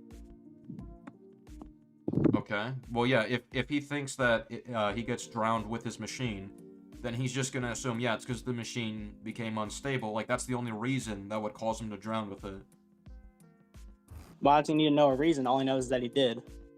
No, but it still happens for practical reasons. Why would he? Like Sandman isn't just he doesn't die for any magical reason. It happens for practical reasons. That's why Sandman says Norman Osborn impaled by the glider he flew around in. A couple of years later, Doc Ock drowned in the river with your machine. Like that's right. It happens for practical reasons, not just magic stuff. Yeah. But like I said, he doesn't know if crossing that barrier back, he'll be able to change it. All he knows is that he did die going into it. I think he would try to change originally. it. So I'm saying why would he and all the other villains who are to some degree cowards want to risk that? What do you mean, risk him dying? Because remember, he says that's a risk we're willing to take. Like all the damage that happens as a result, which extends to him. He says that's a risk we're willing to take. And like, what's Doc Ock gonna do in the MCU? Because he still wants his machine. He can't build it in the MCU. So what's his plan? What would he do there? There's not a lot of forethought required in not dying. Sorry, what? Not a lot of forethought required in not dying. What does that have to do with what I just said? Not a lot of forethought required in not dying? I'm saying in my mind, if all I know is if I hit that button, I'm probably gonna die, I don't need to plan out the next 5 years of my life to know I'm not going to hit the button. No, it's not about planning the next 5 years. He knows that if he stays in the MCU, then he has nothing. He doesn't have his machine. If he's in his universe, he at least has his machine. That's his dream. He thinks it's a crime not to finish what he started. He doesn't have his life. So, he's willing to risk his life for his machine. He says that's a risk we're willing to take. I don't know. Okay, like, I still think that's dumb, but let's move on to Lizard. With Lizard, what happens if he runs out of Why does he keep serum? He deafening? just revert. I don't know. Sorry, yeah, go on. I'm on my phone. Discord's weird. I'll ask him when he undeaf. Colin, why do you keep deafening? Because I'm talking to the chat. Bro, And you're stop what? doing that. Just let it. Just type. What are you doing? People are gonna miss what's You being act like- said. Yeah, but you act like your stream's not up too. Oh, I only yeah. deafened for like 5 seconds. I bought the VIP meet the guy. I gotta get my money's worth here. Man. Anyway, yeah, just type in chat. People are gonna be like, yeah, I want to hear this shit. So yeah, Lizard. What do you have to say about the Lizard? So with him, if he runs out of serum, he just reverts back to being Connor's one arm, right? He doesn't like die. Mm-hmm. So what's the urgency in his mind to go back? Because if he reverts back to Kirk Connors, he has no resources to make himself into the Lizard again. Okay. Yeah, and the only reason in TASM it makes sense. He has the knowledge, and he has the. Someone in my chat said the technology is better in the MCU. That's not the point. The point is that they don't have access to those resources. Yeah. And it's a lot harder for them to get access to them in a world that they don't even know, and has a lot more superheroes. Yeah, as opposed to Doc Ock just going home and taking the risk with his machine, which, again, it's in his character. It may be irrational, but that's in his character to care about more than anything else. The only villain who should want to stay is Electro. I think he's the only one that makes sense to stay, because he's the most powerful.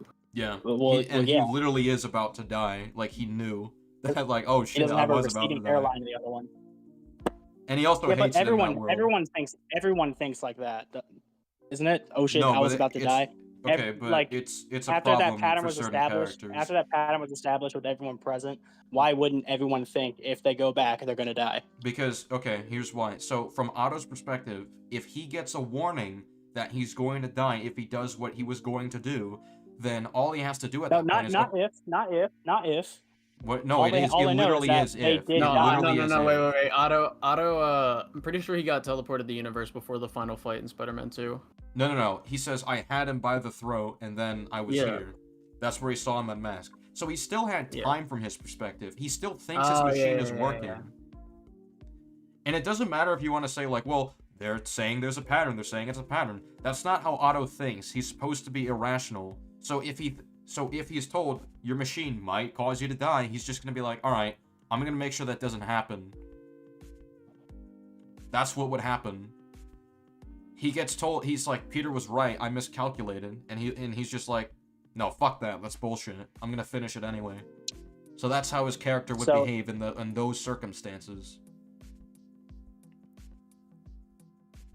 I'm saying, I feel like that explanation operates on the fact that he would know that he still had a few minutes. Like I said, all he knows is that he drowned with his machine. It could be within 10 seconds of getting back, or 5 minutes, or an hour. It doesn't matter. All he knows. So that's a risk. Yes, Yes, that's a it risk, but does it's matter. a risk he's It does willing matter. to take.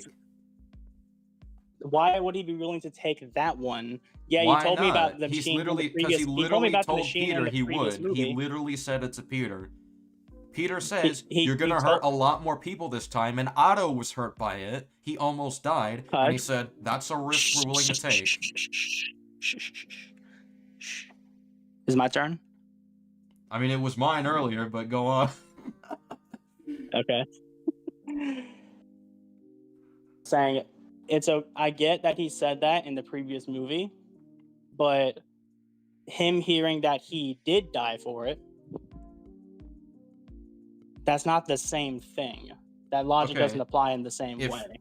If you get told of something that's gonna happen in 2 minutes, you have the agency to change that outcome if you have the knowledge of it before it happens. Was he told it would be? Was he told it would happen in 2 minutes, or was he told that it doesn't happened? matter. It doesn't. From his perspective, the Yes, it machine's not does. going to kill him straight away, and it doesn't matter. From his perspective, it could. Hold up. From his perspective, it could be in a minute, and all he needs to do if he has 1 minute is to stab Peter with the tentacle blade and then go straight to the machine. That's all he has to do at that point. From his perspective, it already happened. He had No, it didn't. He had If it already happened, he wouldn't be alive. He had someone tell him that it already happened. No, and he it told has. Norman No. that it already He said happened. it was going to happen. From like to his perspective, sure, but Right. what I'm getting, and what I'm his trying to get, perspective what I'm trying matters to here get when we're at, talking about his character. I'm not talking about his character's perspective. I'm talking But about like we the need to perspective talk of about his character's time. perspective. Like, yeah, My point is I'm he's not, out not of character. in that sentence. I'm telling you, in that sentence, fuck. From Otto's perspective, he recognized Norman, told him, "Oh yeah, you died 2 years ago," and the Sandman confirms it. The Sandman tells him, "Oh yeah, you died drowning in the river." All he remembers is that he had Spider-Man by the throat, and him and his machine were in a river. Yes, but at that point in time, he So- says, I can't destroy it. I won't destroy it. Why does he not this want to man destroy has it? no idea how this man has no idea how magic or time travel in the MCU That's works. irrelevant. That's irrelevant because he doesn't die for time travel or magical reasons. He doesn't, but he knows if he goes back unchanged, odds Yes, are he he's can gonna change die it. anyway. What he would do is change it. He has future knowledge. You can change what happens in the future if you have that knowledge ahead of time. That's why he takes the cure, right? I mean, he literally says, like, you know, I should have known Harry wouldn't have the spine to kill you. So from his perspective, yeah, if he knew Harry wasn't gonna kill him, he would have just killed him himself. Like, he understands that concept. If you know something in the future, you can change it. Wait, he didn't know that he was gonna kill him in the future? What? No, oh my god. I said he understands the concept. He says, I should have known that Harry wouldn't have the spine to finish you. So what I'm saying is that if he did know that Harry wasn't going to kill Spider-Man, then he would have just killed Spider-Man himself. That's what I mean by how if he has future knowledge, he would adapt based on it. He would know he could adapt based on future knowledge. Why is that future knowledge? Isn't that just from the deal he made with Harry? No, oh my god, I'm In the movie? saying when he brings Spider-Man to Harry, if he had that future knowledge that Harry wouldn't finish him, he would have just finished Spider-Man himself. Okay. Right, so I'm telling you, he would understand the concept of if you have future knowledge, you can adapt based on that future knowledge. But the MCU literally told you you can't. What do you Loki mean the hasn't MCU happened said yet. you can't? Nobody Loki said you hasn't can't. happened yet. No, Remember nothing the said you time can't. travel in Nothing said you Remember can't. the time travel in remember Doc the time Ock travel wasn't in there for the Endgame time where you travel in can't- Endgame. Why would that matter to him? Hush. He wasn't hush, there for the time hush. heist. Hush. You remember the time travel in Endgame where they That go doesn't into great matter. He detail wasn't on there how- for it. That's irrelevant. So what was he there for that gave him this idea of how time travel works? Because in the MCU, it doesn't work that way. The fact that Are you Sandman, basing, the are you fact basing that this? Sandman, What are you basing this off the of? fact that Sandman He has no literally told experience him with this. this happens in the future and they live in the same universes. Yeah. So why would he think he can change it? Because why would he all think I'm he can hearing- change all I'm something hearing when is he has saying future you gave a knowledge? all Also, I'm why hearing is wouldn't that he try to you change gave a it? It doesn't even hypothetical. matter if he knows gave a- 100% sure or not. Because he's gonna Why fucking wouldn't he try die. to? Because he doesn't know if he can. That's a bad and argument. so He doesn't far- know if he can do the machine, but he says we'll still take the risk. I'm saying Doesn't matter if he knows or doesn't not. know if he hits that button. There's a coin flip that he's gonna die. If he doesn't hit the If button, he turns on there's the no machine, coin flip. that's a coin What's flip. the conflict in You that? don't know. You don't get his character. His whole machine is a coin flip. Him doing his whole plan is a coin flip. He still wants to do it. But does he want to die? It Because doesn't that's the matter. future he was told. That is a risk we're Yes, it willing to does. take. That is a risk we're willing to take. That is That's not- that is he said what that his for. character is. That's his character. That's not the situation he said that for. Yes, it is. He says a Yeah, lot more people will be hurt this time. That includes himself. He could die from this. Yeah, but he has the, I don't know, the ego to think that he's gonna pull through anyway. Like it's a risk. So he would have the ego to think that he would pull through with future knowledge, which he can adapt from. Not when someone literally told you, yeah, you just fucking died. Oh my god. What? He has the ego to think that he wouldn't die. Yeah. That's the point. He had the ego to think he wouldn't miscalculate. He has the ego to think that he can maintain control of a situation that he Peter has literally a ton of said. knowledge about. Like, Peter literally like said the you miscalculated, and he's like, no, bullshit. Yeah. So why is it out of character for him to when he calculated this time, he thinks, oh shit, I'm gonna die. Because he has no control. Because of there's only a risk. Okay, if you have future knowledge of something happening, that means there's only a risk it happens. It's not official. Okay, you can adapt based on future knowledge. You get that, right? Why would he know that? Why would he know that he could adapt based on future knowledge?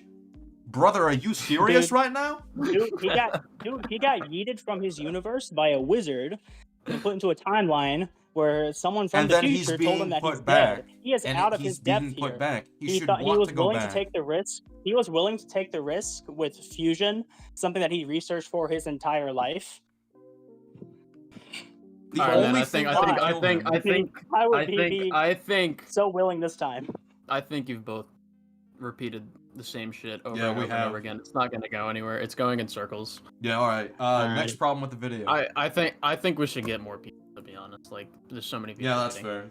We gotta divide it. So you know, every single point keeps ending up the same way. That's my minute. Yeah, I want my eardrums to be bleeding by the end of this. Damn. All right. Light the fires. All right. All right. All right. Goodbye, Corny. Goodbye. Kick me, bitch. Kick me. Said that like it was a kink or something. Jesus. I know. All right. I think Vibes was here for a while. Vibes, are you here? Vibes, you are on the line. All right. You're on the line. What is your motherfucking disagreement? All right, Trickster must die. Are you here? Oh, hey, what's up? Hello. How's it going? Oh, I'm really excited, bro. I'm really excited. All right, yeah. All right. What's the disagreement? And It's tell us gonna why. It's gonna be a short one. It's gonna be quick. So, you know Your how mic's that kind of thing, quiet. No Way Could you Home? think you could get closer to it or something? I'm sorry, I'm just using headphones. I don't really have a mic. Yeah, you know, headphone mic should be fine. Either talk louder or move closer to the mic. Either should work. Alright. You know how in No Way Home where Green Goblin was saying God so happy to use and then Alexa was like reminded? Sorry, Like, could you repeat that? Like it's a bad thing. In No Way Home, Green Goblin says, "I'm so happy to use," and then Alexa was reminded, and then like you said, like that's our character because like you know, Alexa always knows he's always like see himself as a god.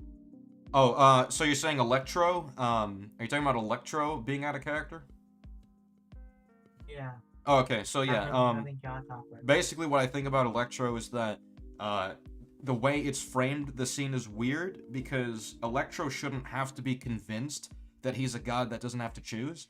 He should just already believe it, because that's his ideology in THUMPCAST 2. But you know how I like the okay. Well, like I heard people say that the energy source in the MCU just changes personality, and I feel it's kind of weird, but I don't agree with that. I don't agree. Yeah, they don't establish that the energy in the MCU changes his brain chemistry. That's not a thing that they do explain. Honestly, with his personality, I didn't mention this in the video, but I think the explanation for his personality change is actually quite simple. If we look at THUMPCAST 2, where he's in his apartment and he's alone, you actually do see him acting like really energetic, outgoing, because it's just himself. He imagines he's best friends with Spider-Man. Well, He yeah, doesn't have to act nervous or anything. You remember in TASM 2 where it's that scene where he like freaks out on the guy? That's like his true self that he like, you know, Yeah. That's how he wants to act, and once he gets the power, he can act that way. The only reason he acts like all angry and like very closed off and like when he's Electro is because he's completely like disfigured. And it's like changed his voice and all of that. He's like, oh my god, it completely changed my body. He's horrified by that, and he's mad that Spider-Man can't recognize him for that reason. But in the MCU, like, he literally looks like Jamie Foxx in all of his handsomeness. So like, he's like, huh, wow, okay. And the energy, I like the energy here. It's better. So like, literally, he becomes the amazing Lucas. He's like, he innovates, and he's like, yeah, this is great. You know what I So think it would have boosts been his better ego. if they. I think that line about gods don't have to choose or whatever would have been better if they like actually played into the whole like him coming back to being like a Spider-Man fanboy because the new Spider-Man showed him like a different way, like that he's actually good. He could have changed his view or something. That would have been better. I would have liked that better. And then that would have been interesting. Another way they could do it is have Electro trying to manipulate Peter and make it seem like, I understand, I got in the spot with Spider-Man, but it was over some like petty squabbles. I'm trying to do better or whatever. Or it can be, honestly, if we want to do the change, we could have it so he was planning something like under his sleeve the whole time, and the moment he sees Norman Osborn doing what he's doing, instead of being like, the hell? And have him instead just smile to himself. Just have him grin, like, and nod or something, like, lightly nod. It's like, oh, it's happening. Yes. Like, have him be excited, but, like, not outwardly, but, like, to himself. Subtle enough so, like, we get it, but the other people around don't notice, because they're focused on Norman. I think that would have been better. Alright, so I'm just gonna go now, so thanks. Yeah, All right. no problem. Goodbye. Thank you for coming on. Alright, next person. Goodbye. I think Goodbye. Tiny Lord. Tiny I Lord. think Tiny Lord was here.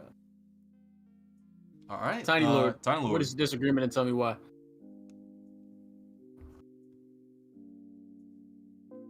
You're on the line. Oh shit, What my is fault. your motherfucking disagreement? God damn. All right. What is your disagreement and tell me why? I just checked out your latest video on Far From Home. I don't disagree with the point of Far From Home being worse than No Way Home. I was just kind of shook with the rating of 2 out of 10. I was like, damn. So I just wanted to pick your brain about that. Some of your points, I agree with some of your points. Some of them I like, it takes me like, I understand where you're coming from, but I guess I just look at it a certain way. So I just wanted to talk about it real quick. Alright. Well, I mean, the reason I gave it a 2 out of 10 is because I don't think anything in the writing works. I don't think any of the characters good. I don't think the plot functions, but there's stuff that I enjoyed about it, so it's not like the worst thing ever. It's just the worst Spider-Man movie ever. The one thing I agreed with you about the plot was the bus scene with Peter, and the whole scenario with him changing costumes, getting caught up by his classmate, and also sending a drone strike on his classmate.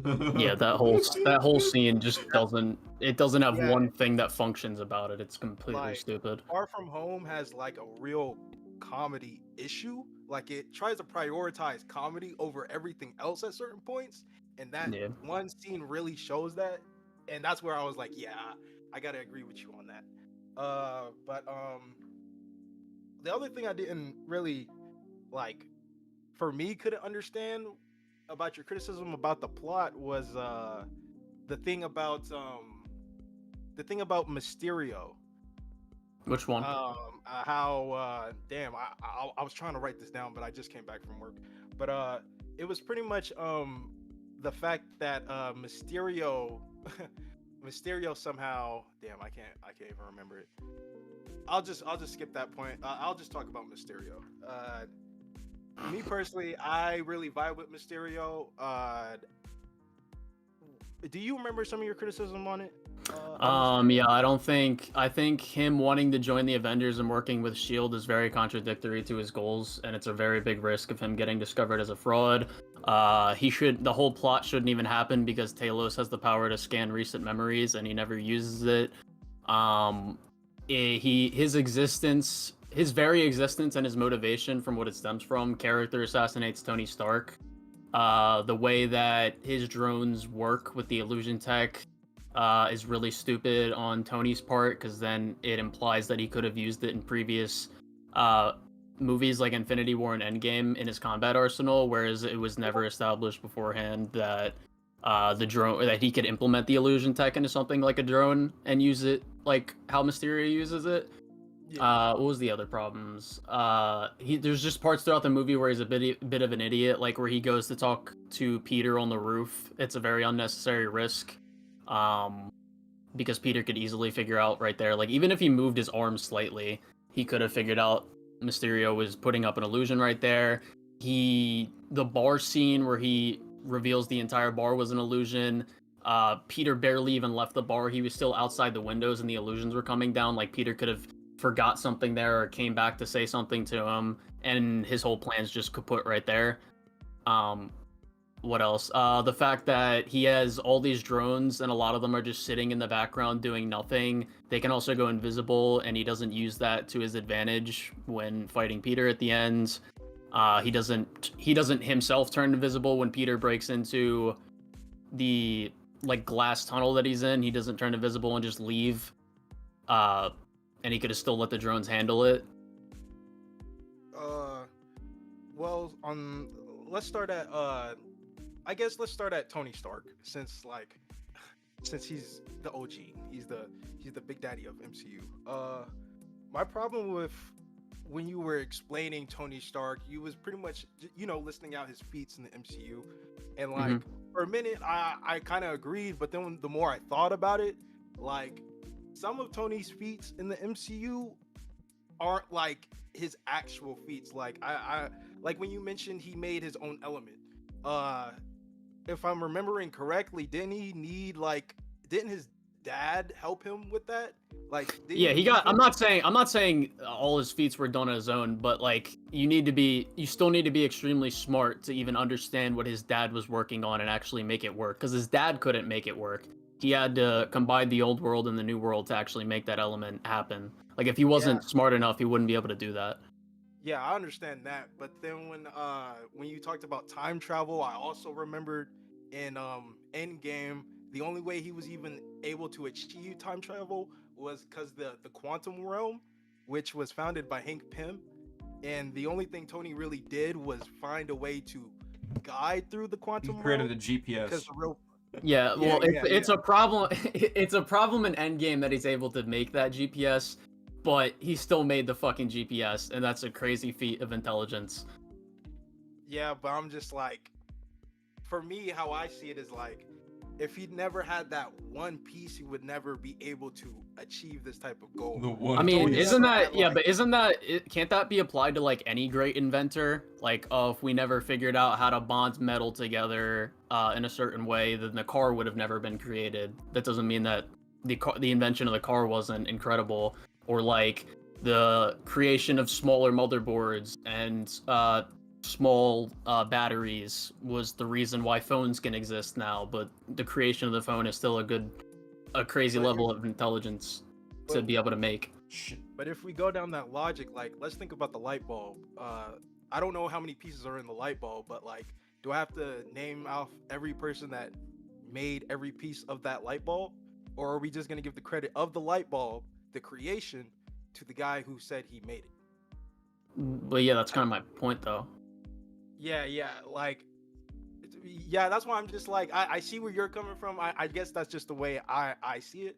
I just wanted to talk about my overall point there, like intelligence feats aside, it's just really dumb that someone who's like implied to be nowhere near as smart as Tony Stark when it comes to like mechanical engineering, he somehow put that illusion tech into drones, and Tony couldn't do that for some reason. Yeah, when it comes to like I was thinking about this too, and like I thought about Iron Man 3 with all the different variations of his iron suits, and every iron suit has different capabilities. Hell, they even got fucking toys of the shit. They even got a camouflage one. So like they exist. It just doesn't seem like Tony integrates it. Like me, if I was Tony Stark, I would put everything. I agree. I'm saying like he wouldn't even need to integrate that into his suit. I'm more so saying like his combat arsenal, because the illusion tech would be extremely useful. So like, you know when he calls down the Hulkbuster, Yeah. and there's like a thing in the sky and it like does that. That's essentially the same thing as Edith. That's essentially the same thing as the drone. So it wouldn't even need to be implemented into his suit. Like I agree, there are Iron Man suits that are better at doing certain things than others, because probably you can't combine all the design elements into one thing until he creates the nanotech suit, obviously. But like, yeah, I agree that there are certain Iron Man suits that are better than others, but I would just say it's probably because he can't implement everything into one suit. Otherwise, it causes problems with other things. It's kind of like a balancing act. Yeah. No, I understand what you're talking about. Yeah, I just wanted clarification on that, because like, you know, I said I'm just really here to understand like where you're coming from your points. Another thing, me personally, when watching Mysterio in this film, I really like Mysterio in this film, mainly because he's more of an egotistical asshole. Because honestly, if Mysterio wanted to be smart, he really didn't need to be the guy, the hero Mysterio. He could have been the guy in the background. Yeah, I agree. I agree. He's egotistical, arrogant, and he's really intelligent. But I mean, the movie doesn't frame him as intelligent with the decisions he makes. But he's supposed to be intelligent. But the thing is, I normally I can excuse like characters doing something because their ego, they don't think they're gonna get caught, But with Mysterio, he's very cautious when it comes to things. Like, remember the scene where it's like just one projector got out, and he was freaking out about to kill his whole team over it. Like they imply that he's someone who's very tactical and strategic about his plan and how he goes about it, and like any minute little thing. He's paranoid. That's paranoid. the word. Yeah. I was just about to talk about the projector scene, because I was just gonna say like that was one of those scenes where the way I saw it, it really showed, because in your video you was like, you was talking about his other teammate. You said something about them having the same goal, yet Mysterio was, you know, acting that sort of way. For me, I saw it as like, they have the same goal, but it really shows how much Mysterio really cares and is very paranoid beyond everyone else. Everyone else is pretty much safe. Like I agree. No, I agree. But I feel like the way it's like, I feel like when you're doing something like this, everyone else should also be like paranoid to an extent as well, as to not let evidence get away. Like if you commit a murder, just on a basic level, you don't need to be paranoid for that. You would want to get rid of evidence. So when they find out that like a piece of evidence went wrong, like during the fight, and they don't even tell Mysterio about it at all. I also don't know why Mysterio doesn't have his own alert system for that, which I brought up in the video. Like I agree, there's levels to paranoia, but I'm saying the other guy should be paranoid about that as well, because because it's a very basic thing. Like hiding evidence after you commit a crime is a very basic thing that anybody would do. Okay, bet. I understand. Yeah, I feel you on that. I see what you mean. Another thing was the illusion tech. This is a real slippery one, because it's like, I remember like seeing an Instagram post of someone hyping up the illusion scene. It's a cool scene, but you know, there was a lot of people that was in there. They were like, this makes no logical sense. And it's like, it's a really slippery slope, because it's like, when you try to think about that shit, it really don't make no sense.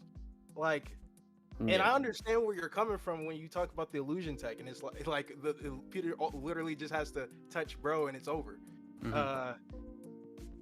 Yeah, I don't know. When it comes to when it comes to scenes like that, it's hard for me to really like if the not enjoy it. Yeah, not enjoy. Yeah, I know that's what I'm saying. I still enjoy that scene, like watching it, but still point out like, okay, yeah, this doesn't make sense. Yeah, like I appreciate like it was for me like doing Mysterio. I think is probably very difficult. It is tricky, trying yeah. to do it in live action and trying to use that. Well, I actually don't think it would have been that difficult. Like to be honest, I think like because other Spider-Man media has done it, like the '90s series, Spectacular Spider-Man, even Spider-Man 2 has done it. Good. Like I don't think Mysterio is that hard to do. I think their biggest issue is they not only had to make him connected to Tony Stark for some reason, but they also had to make him like some world-ending kind of guy. Like he wants to be this big pompous hero. Like I just don't. I think that was completely unnecessary. Yeah, I can understand that. How do you feel about the whole thing with you know, Tom Holland Spider-Man's villains being you know, related to Tony? I don't mind it in concepts. I think with Mysterio I mind it because of what it does to Tony's character. But with Vulture I don't mind it. Okay. Oh, I got a problem with it with Vulture. You got what's your issue? Well, it's not really related, but if you want me to go on about it, I just think it's weird that the damage control lady, when Vulture's like, yo, I just paid for all this shit, and like we're not even doing this job, like that's gonna screw me over, that's gonna screw over other people's families, and then she's like, oh well, there's nothing I can do, and it's like, okay, so with Tony's joint venture with damage control, did it just not account for all these workers you're gonna screw over? Like, why would Tony Stark of all people not think of that? It's really weird. That is true. I never really thought about it that way. You know what I'm saying? Because when it comes to the MCU, it's like the moment they do something, it's like, for me, I just don't dwell on it. I'm like, because the moment every villain for Tom Holland was related to Tony, I was like, well, I'll take what I can get. I mean, I can at least appreciate that they try to attempt to make it connect, but I can understand where y'all are coming from, how it can diminish Tony's character. Yeah. I think what might be more interesting is if they use Tony's connection to these villains to, I guess, challenge Peter's idolization of him. And I don't know, maybe like find a way to make it work within the flaws of his character, whatever it may be. Maybe let's say Tony thought someone's ideas were... honestly, I think it would have been better if they did a lot of this stuff with Tony when he was younger, before he became Iron Man. I think that would be better. Yeah, like how they kind of did it in Iron Man 3 with the Mandarin and shit. Yes, I say yes, but I don't think Mandarin's or Killian's motivation is good. I would say they could have done something similar. I would say they could have done something similar to like they kind of do the Mysterio. They literally do the Whiplash thing with Mysterio. Like, I think if they want to do these plot lines, don't have Tony learn why you can't do that. Like, you know, just like take people's shit, fire them, because the consequences that can come from it. Like, if they want to do these plot lines, it's terrible to come after Iron Man 2. Yeah, I can agree on that. Shit, I don't even remember any of the because there's not really much in the video that I really had a problem with. I just really wanted to understand where he was coming from. So I think I got what I needed. I like talking to you. What's up, bro? I fuck with your videos. Thank you. I want to see more of them shits, man, and keep dunking on these fools, man, because some of these guys suck. All right. I appreciate you for coming on. I'll see you. Yeah. Who else? I think this guy. I have no clue. Hassani Parker.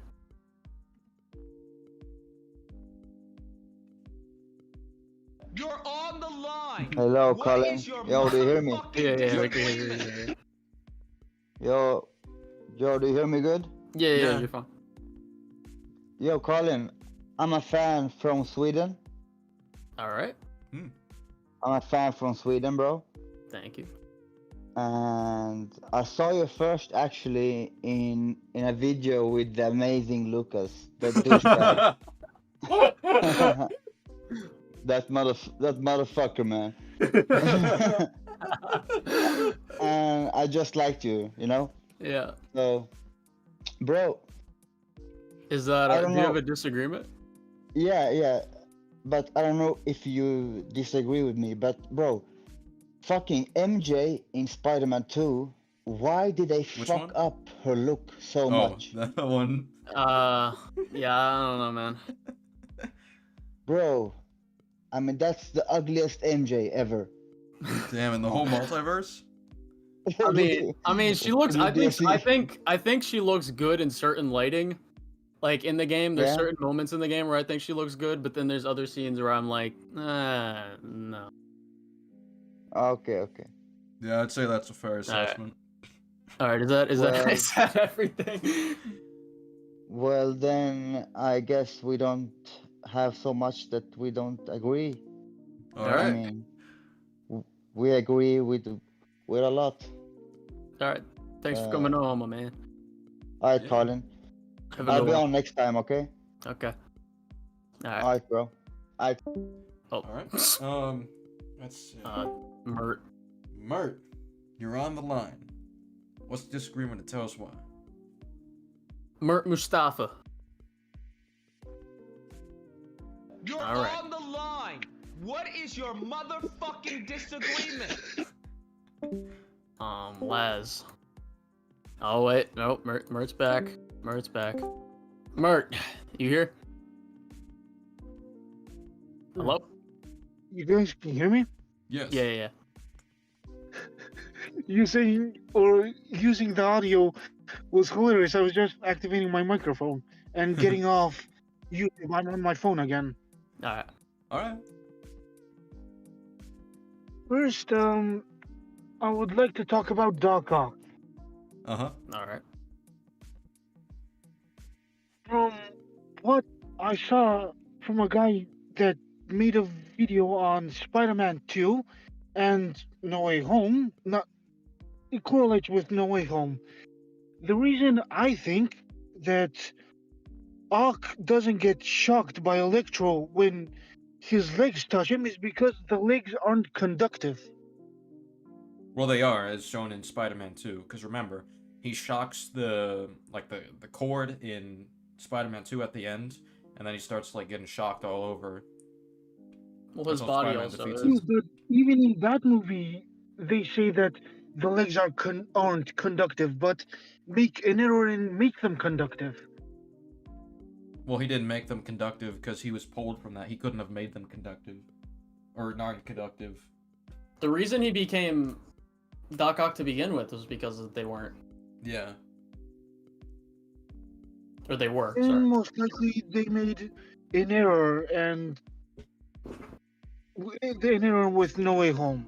What can I say about Yeah, that? No Way Home made the mistake. So it's plot armor. Yes. After watching your video on No Way Home, I hate it even more. It's alright. Is that everything? Nah, there's more. The second thing is a discussion with you, Colin. Alright, what is your disagreement? Why do you think the suit is bulletproof in Far From Home at the end when he's fighting Mysterio? Because, well, one, I think the Homecoming suit in general would be bulletproof, given the fact that Tony made it, and he wants to keep Peter safe, so I think he would make it bulletproof. Two, it's not confirmed in the movie, No, but it... not no, the suit he makes. Oh, you're talking about the one in Far From Home? Yeah, when he fights Mysterio, the one he makes at the jet. It's not confirmed in the movie, but he does have, like, damage on his suit to an extent, so I assume he could have gotten shot at a couple points. But also, it's not in the movie. But there's like there's a Junior Kids novel that says his suit is bulletproof. Well, it's at least fireproof, right? So he at least there has to Yeah. be some protection. Yeah. For the Well, I would technology assume that he would make it the same level of No, durability resistant. It as can't his be Homecoming suit. fireproof. Well, I would assume. Well, it's got the same. It's made out of the same material as his Homecoming suit, so I would assume it's also bulletproof, like the Homecoming. I mean, I'd say it's bullet resistant, not bulletproof. I would use bulletproof for the Yeah. Iron Spider. I don't know. Because like In you my can opinion, shoot the Iron Man suit so many Peter times. definitely and it just should have bounces died. off. Yeah, I know. I think the Iron Spider suit's more durable, but we've never like throughout that entire fight, he doesn't have any bullet holes on him. Like unless the damage only came from the fire, Like, he gets which shot it didn't once, because he didn't get. but I don't think it's an Yeah, but he impalement. No, he gets shot by one of the drones. I'm pretty sure. Yeah, he does get shot by one of the drones, and then just sends him back, but it doesn't impale. So yeah, the suit. So yeah, the suit does Peter did protect, have but plot armor at the end of the fight. no, I think it's just fair to assume that the suit protects against it. I think the problem is that he doesn't get the Iron Spider suit, and two, the drones, if they kept shooting over and over again consecutively, he's done. Yeah.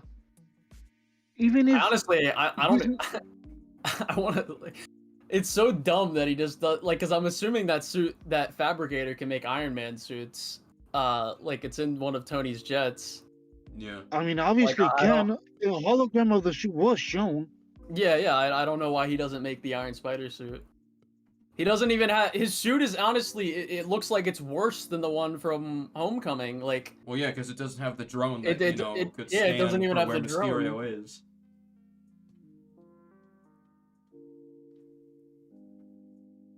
Just yeah, but all right. Is that everything? Lost my train of thought and what I was gonna say. Excluding the fight on the bridge,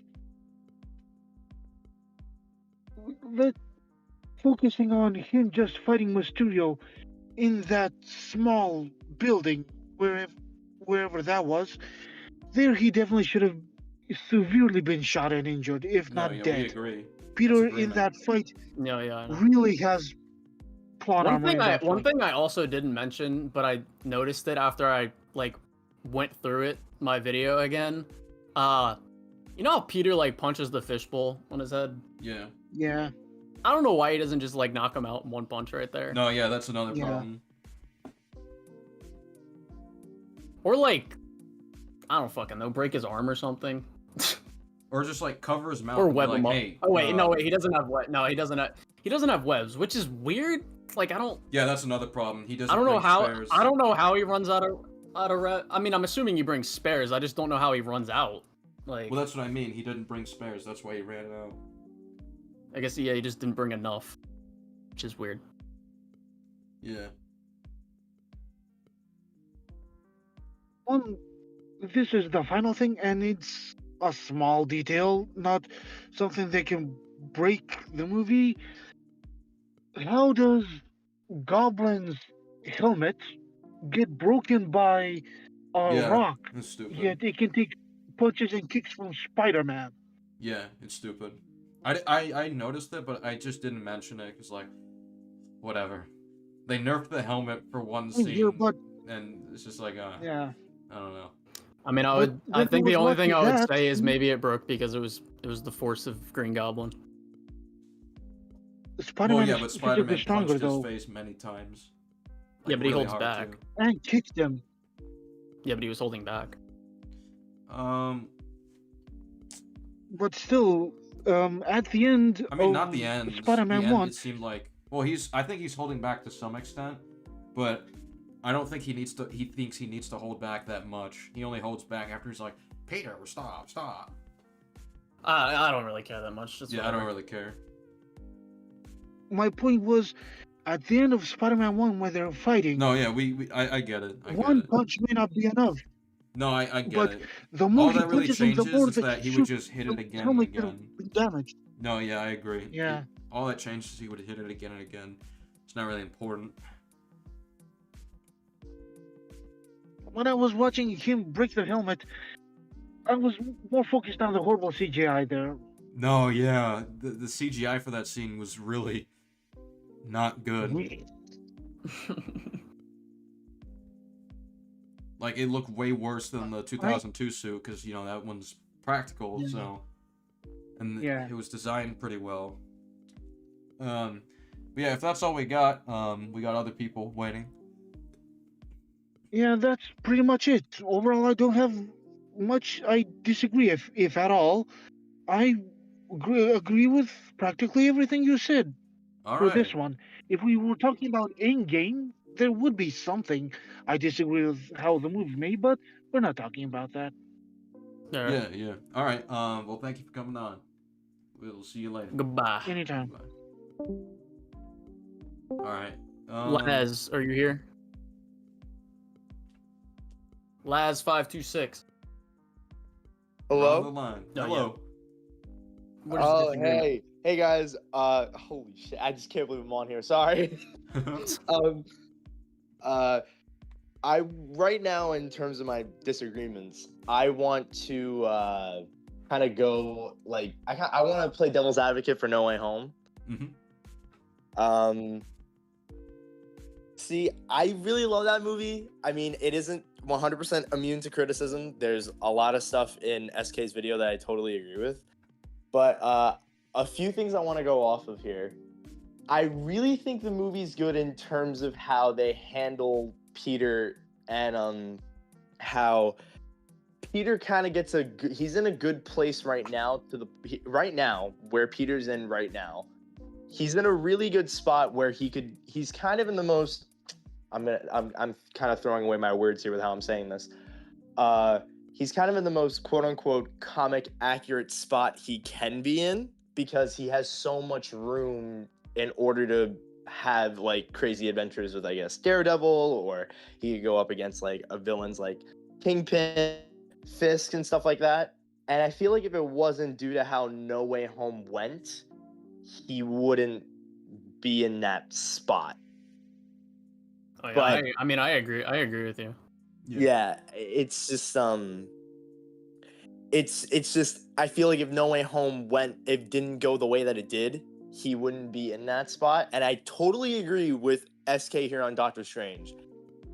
Why would he let I assume maybe Doctor Strange knew that Peter with how detriment this thing is with like the whole spell of trying to rework the multiverse and all that. I guess he already knew. I think he thought Peter already knew and he already knew like the guidelines of how this was going to go. Like he already had everything planned out, but knowing that the kid didn't shut the fuck up, it's just like, simple enough as it is. So I guess you could say, Doctor Strange knew that Peter knew that this was going to be a crazy thing and a crazy ask, but still he is kind of wrong in that stance. Green Goblin, I do disagree with, because he is manipulative, just like in the Sam Raimi movies, on how, why would he immediately bend to, I guess, Spider-Man's will? But understand, he's still fighting with fighting with his consciousness on how the Goblin persona is taking over him, kind of.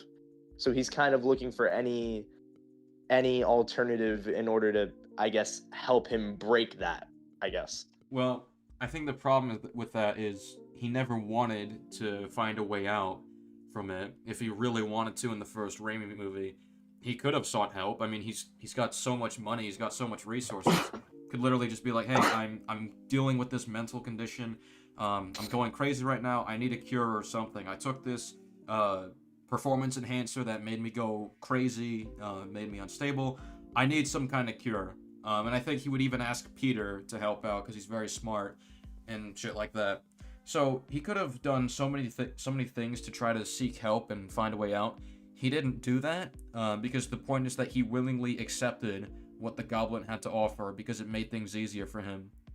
So I don't see how, in a million years, Norman Osborn would just go to Spider-Man of all people and say, please help me get rid of this. I don't think he would ever do that.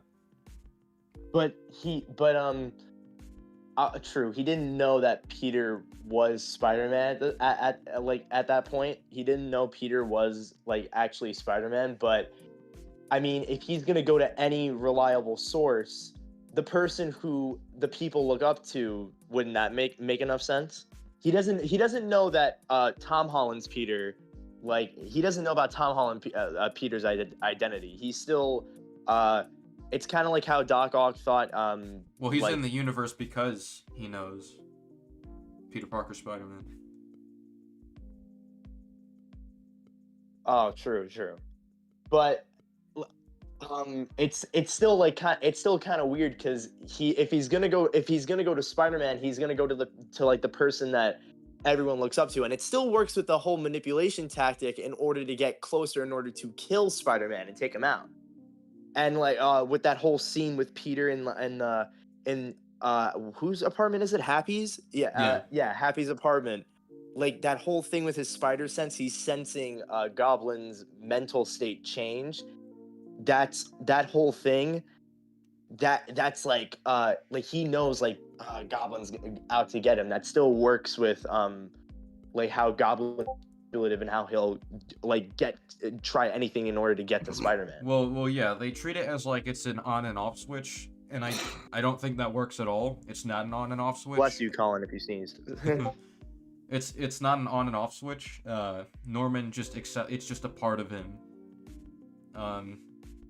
So like I don't see why, like, yeah, I understand that he eventually tries to get back at him, but he didn't have to do it in the way that he did.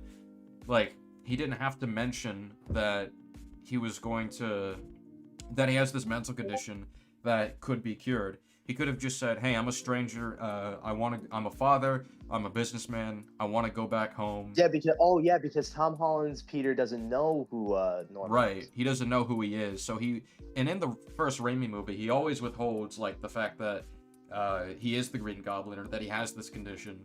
So it really wouldn't make sense for him to ever reveal it to anybody. If he's in that position, he knows this is a different Spider-Man. All he would have to say is, "You know what? I'm a stranger. I'm lost somehow.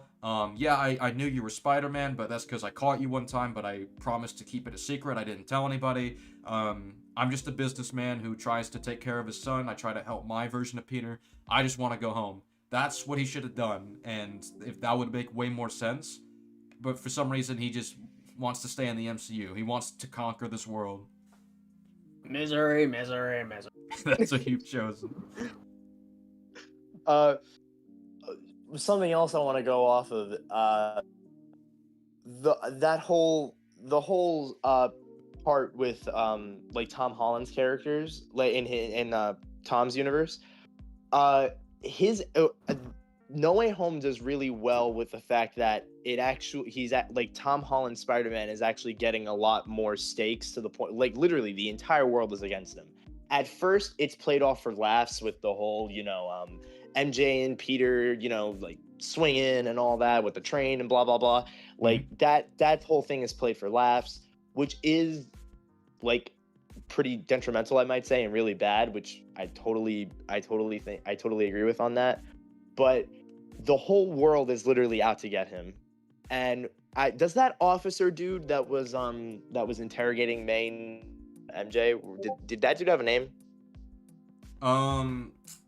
I think he does, but I don't remember. I think he might have been in Miss Marvel. I don't know. Yeah, because I didn't want to refer him as just an officer dude. That's why I asked. No, but, how I see him is just an officer dude. I haven't seen Miss Marvel. Bully Lowenthal. Why don't you come on the stream, bro? Are you scared of Disagreement Day because it's unfair? Damn. Oh shit!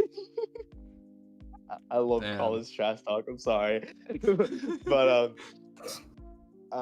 what else was I saying? Like that officer dude, he was just when he was interrogating Aunt May, that was kind of like the perfect wake up call for her and for the circumstance of what Spider-Man went through.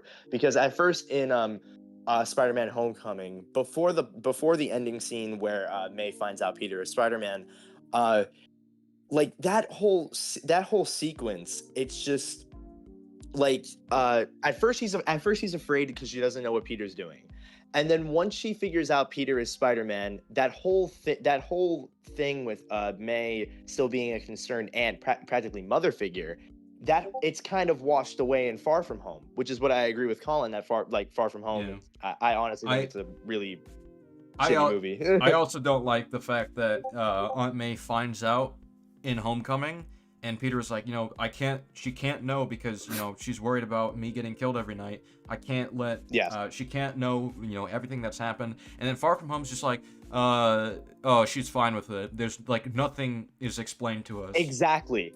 exactly. But in No Way Home, when that officer dude, when he's interrogating her, what he's saying is practically what literally everyone was thinking. She's encouraging him. She's practically encouraging Peter to go on these crazy, dangerous tasks to the point where she even packed the freaking Spider-Man suit, like what Colin said, like stupidly, like on the fucking top of his clothes, like.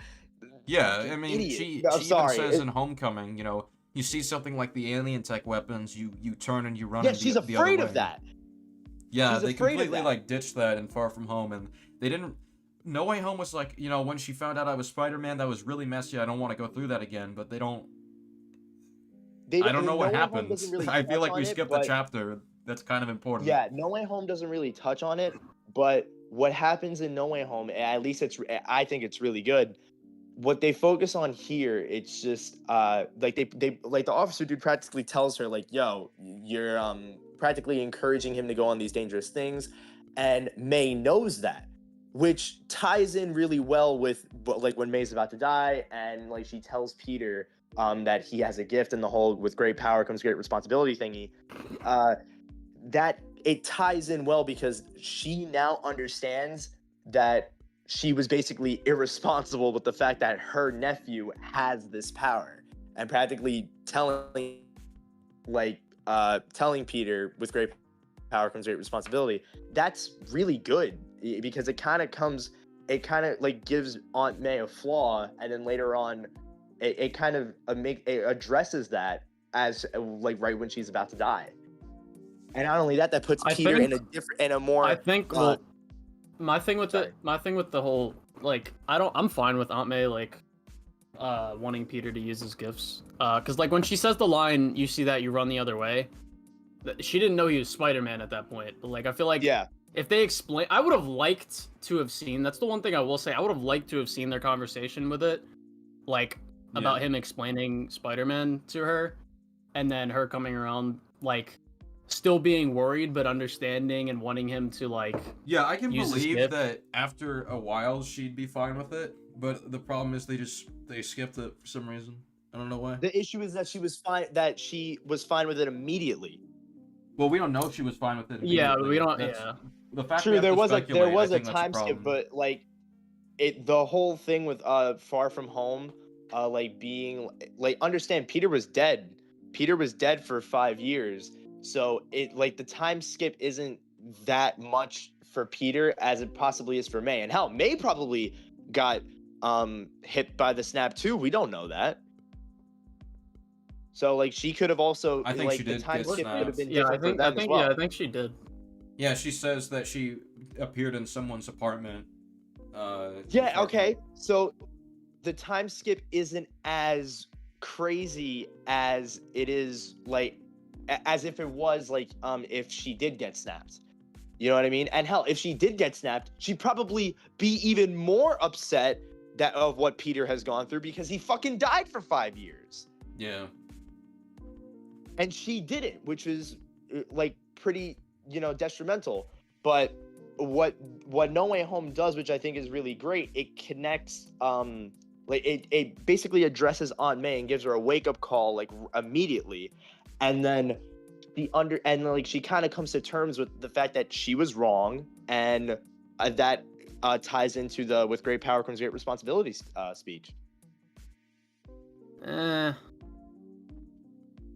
don't. I feel like I don't know. I feel if like in this a is much of vacuum. disagreement, but I feel like in a vacuum. That's why I still like No Way Home, like Peter's character in No Way Home, because like I feel like in a vacuum, that arc works to an extent. But it's just like, because I think Into the Spider-Verse actually does it better. Like having the other spider people teach like Miles like how to be Spider-Man or how to be a better Spider-Man or something like that. Like that. It definitely does that kind of thing a but lot better. The reason why it's better in the Spider-Verse movies is because those other like versions of Spider-Man that aren't Miles, they already had that past experience. May doesn't, which is why obviously it's better in that sense. Bully Lowenthal, You're scared to come on Disagreement Day. Why are you still talking? What is he fucking saying? I'm in there. Find my name as. He said guy is cooking SK and Colin because he's a real one, unlike these two bozos. We're not even really disagreeing. Yeah, we're not even all. talking. Well, I yeah, am that's why not I was cooking you guys confused, at like, all. I just wanted to know like where exactly this was leading to, because you know, because this is, we gotta have disagreements. We still got some people waiting. But it seems like we agree with like Aunt May's handling and how it could have been better. Yeah. Why are you still talking about your bald spot? I mean, I don't have a bald spot, but I guess. Only Lowenthal, you got. Also, SK, what was your takes on the like the whole plot with Peter trying to save all the other villains? Like, what was your theme plot with that? Well, my main issue with it, and this ties into like the messaging of the movie of second chances, is that it's entirely shallow, because the only solution they give is give them a magic cure, and then they're good now. They're the good guys, and a lot of that factors into character assassinations for at least Norman, Electro, not really Sandman, but Sandman's character assassinated before that.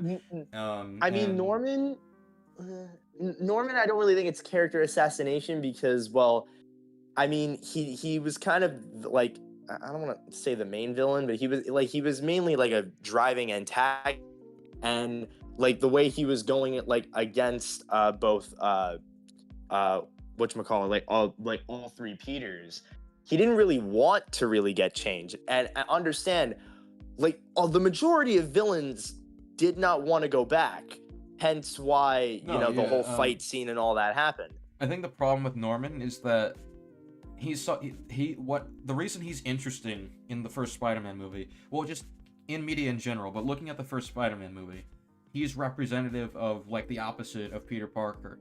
He uses his powers for himself. He's against accountability. I mean, we look at the final confrontation with them. He says, the Goblin killed. I had nothing to do with it. You compare that dialogue to what have I done? Like, why would he ever take accountability? Why would he ever look sorry? Why would he be sorry for what he did to Peter? Holy shit. What is he sorry Hold on for? 1 sec. Katana's fans, I am eager for dunks when people are in my comments leaving snarky comments and talking shit. That's when I'm eager. There have been multiple people that have come on and we've had regular conversations with no yelling. The one guy, like this one right here. Well, yeah, this guy. Well, we're not really disagreeing, but like what was the guy? Lord Tripp, I think his name was. Yeah, Lord. Yeah, he came in, was doing just fine. Katana's fans, you as well leave snarky ass comments in my comment sections, and then you leave cope ass fucking defenses, and you never admit when you're fucking wrong. And you've never been on Disagreement Day. Man. Anyway, yeah, just to remind Laz of what I was saying. Yeah, it's just him just showing that he's sorry, showing some kind of accountability of what have I done. That just seems very at odds with who we know him to be in the Raimi movies.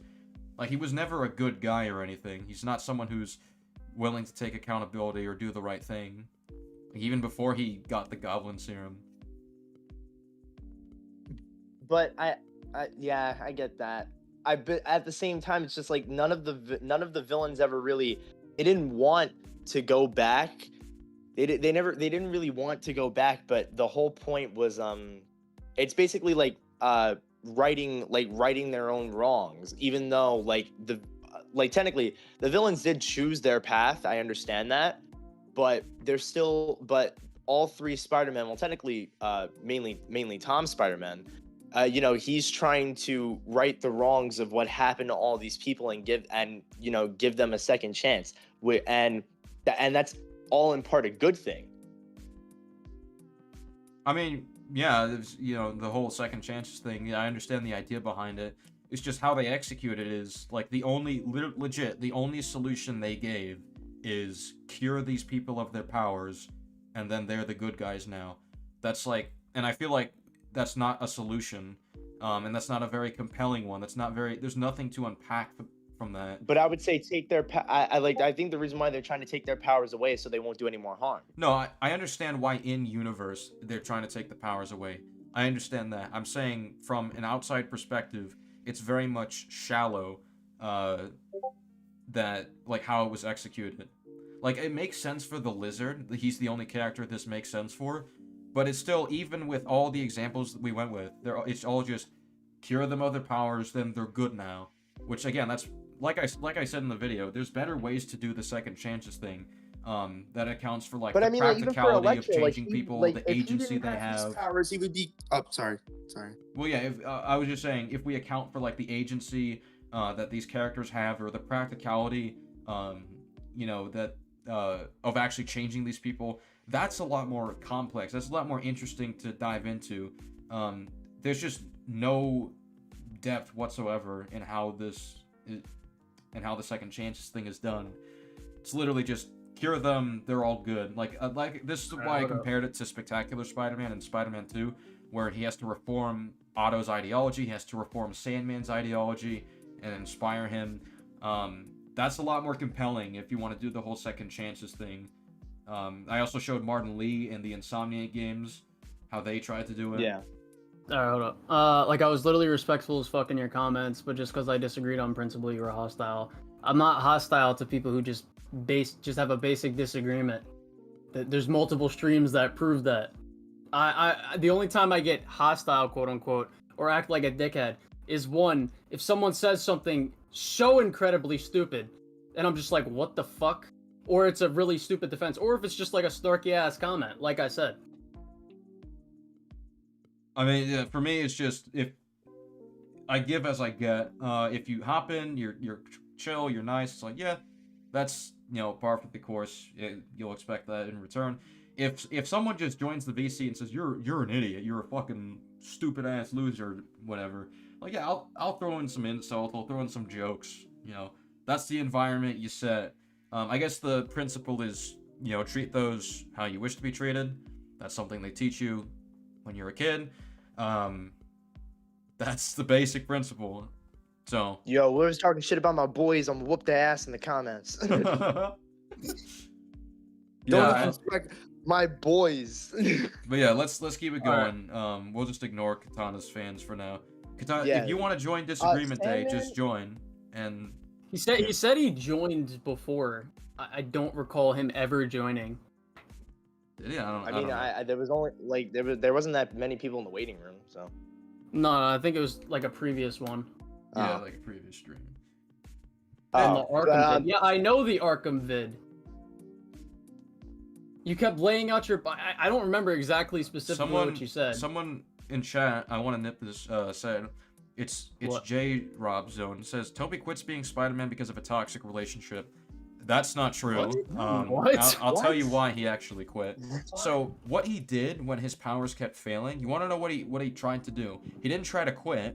What he tried to do was go to the doctor and be like, yo, this stuff is happening. He tried it in a subtle manner, of course. It's like, what the hell is happening? He doesn't have the resources to look into it himself, so he goes to a medical professional. And the medical professional tells him, you know, maybe you're failing to be Spider-Man. Maybe you keep falling, you can't climb the walls because you're not supposed to. Maybe you're just not supposed to be Spider-Man. Maybe you're not fit for the job. So what's the point in, you know, trying so hard to be a hero if you can't anyway? It's like it's like if I were, I don't know, if I were to try to be the next LeBron James, but no matter what I do, it won't work. It's like, it's that sort of thing. Hold on. And I do want to say, Katana's fans, literally the first thing you said in my chat was something snarky. Don't worry about it. He says that to literally everyone who respectfully disagrees, when it's just just literally not true. Katana, stop running your mouth, hop into VC, and we'll talk. That's just all I'm gonna say. But yeah, back to what I was saying about Toby. The reason it's a bad comparison with Far From Home, I'm pretty sure they're going with the Far From Home thing, or if it's Edge of Time, I don't know. It's a bad comparison because Toby doesn't try to quit straight away. He only quits when he has reason to believe he literally cannot do the job. Which, yeah, he literally cannot because he's losing his powers. So he's like, okay, like, he does want to give up on Ben's principles because of what it's doing to him, but he doesn't have that justification to himself until he's told, you're losing your powers, you can't do this. That's why he quits. That's a way more compelling reason than, Are they well, I the want to same? go on vacation, and I'm gonna die, or sorry, I've died before, so therefore I'm gonna let myself die again. Like, that doesn't make sense. It's not even a great comparison, because when Toby is, like, he sees the guy get mugged, he thinks to do something, but he realizes he's just one guy. These are two guys that could be armed, for all he knows. He walks away and he looks sad about it. He's not, like, content about it. Tom Holland Spider-Man's literally like, I'm so happy I don't have to go to Prague. Like, do you not see the difference between the two? They're talking in chat, I assume. No, yeah, I'm addressing the chat. Oh. It's just, comparing it to Tobey Maguire's Spider-Man, that just fundamentally doesn't work. And I've seen people compare it to Spider-Man No More, it works even less for them if they do that. By any chance, may I go on? Sorry, yeah. I wanted to talk about Sandman. Yeah, let's talk about Sandman. I honestly felt like Sandman was like the weakest. Like I feel like he was the weakest out of all of the other villains there. I honestly like what possible motivation like did he have to like even like want to like even want to stay there?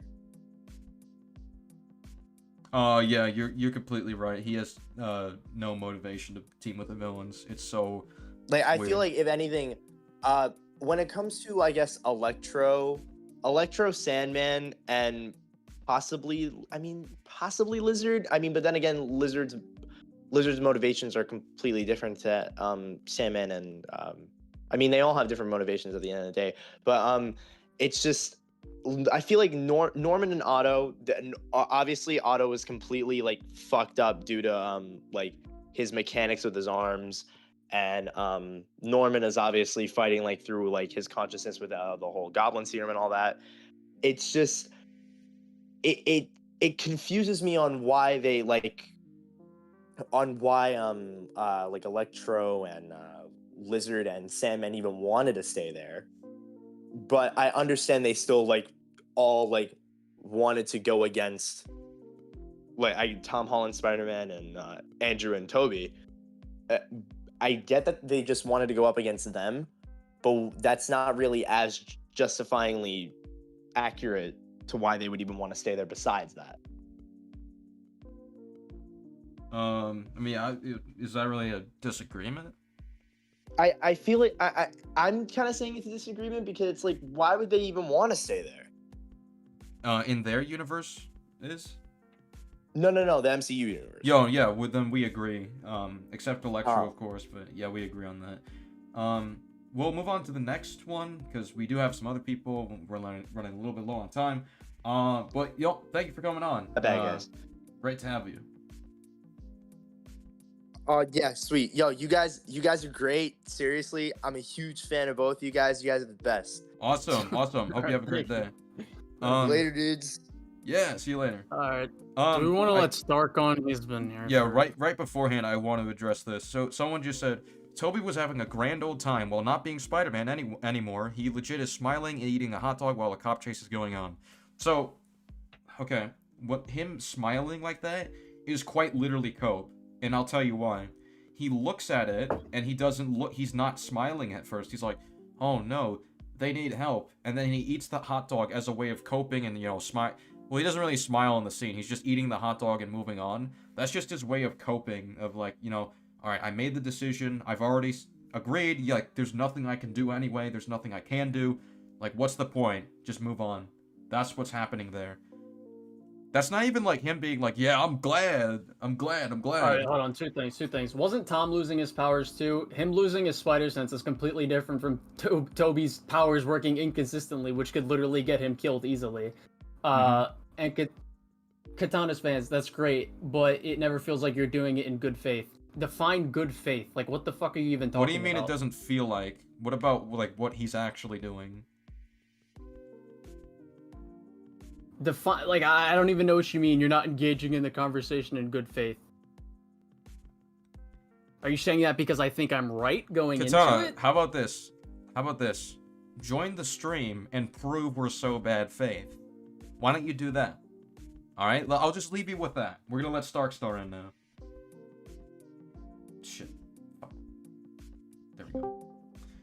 Starkstar, what's up? I'll just leave you with that. Pause. Oh, Pause stream. hey. Hang on. Hang on one sec. Just give me a sec. Let me just raise up my volume and Katana, I agree with tons of people, respectfully. High CHD himself came onto my stream, and we had a respectful disagreement about the boys. What the fuck are you talking about? 1 second. Maybe you should have some self-reflection. Give me I'll be. Shit. Yeah, go on. Yeah, go ahead. Okay, never mind. We've had respectful conversations with Jack Kentner before. That's true. That's true. That's happened. Okay, now I'm ready. Alright, what's up? Okay. And yes, if you're scared... Sorry. Colin, just type. Just type. I just want to say one more thing. And yes, if you're scared to get in a simple VC to have a discussion, I'm going to not respect you. Okay. I don't know what I was responding to, but yeah, go on, Stark. It was the Katana. Before I start, I want to say, Colin, I saw your cat, and it's really cute. It's super cute. Real cute. Damn. Like, all right. I love it. Okay, here we go. Let's see. I'm gonna start off small. I'm gonna be switching back from No Way Home and Far From Home a lot, so hope don't mind. So, okay. Let's see. Let's start off small. Let's see. Far From Home. Yeah. Far From Home. You say that in that car scene that Peter's risking his identity by taking off his mask, but there was nobody present in that street that they were driving in, so it's possibly a safe space. No, the scene in the car where he takes off his mask, where he meets up with Fury. With Nick Fury. Okay. I mean, Peter doesn't know who could turn up. Like, anyone could turn up at any moment. I just think that might. I don't think it's that big of a risk. I mean, we're only in that scene for like a few. I mean, it's just it doesn't make sense for the context of his character. Respond to what, Batman? Fair points. Okay. About the bridge parts, there was also nobody present on that bridge at the end where he doesn't kisses know MJ. That. In fact, he only realizes MJ is there by surprise. Okay. Like, anyone could show up. A helicopter could show up. Okay. Let's see. I'll get back to No Way Home in a few minutes. Okay. About the whole like Peter not getting a job in No Way Home and not working for Stark Industries. Well, maybe it's just the whole publicity thing. Like they're afraid if they hire him, they'll probably. I don't think that makes sense. The customers will. That's not how Stark Industries operates. 2, Peter should not even be controversial. He shouldn't even be in trouble for the Mysterio stuff. Like I said in the video, it should have been disproven straight away. Well, couldn't it be that that Mysterio's team must have got the information out first before Nick Fury could? Yeah, that's a problem if Mysterio got it out first.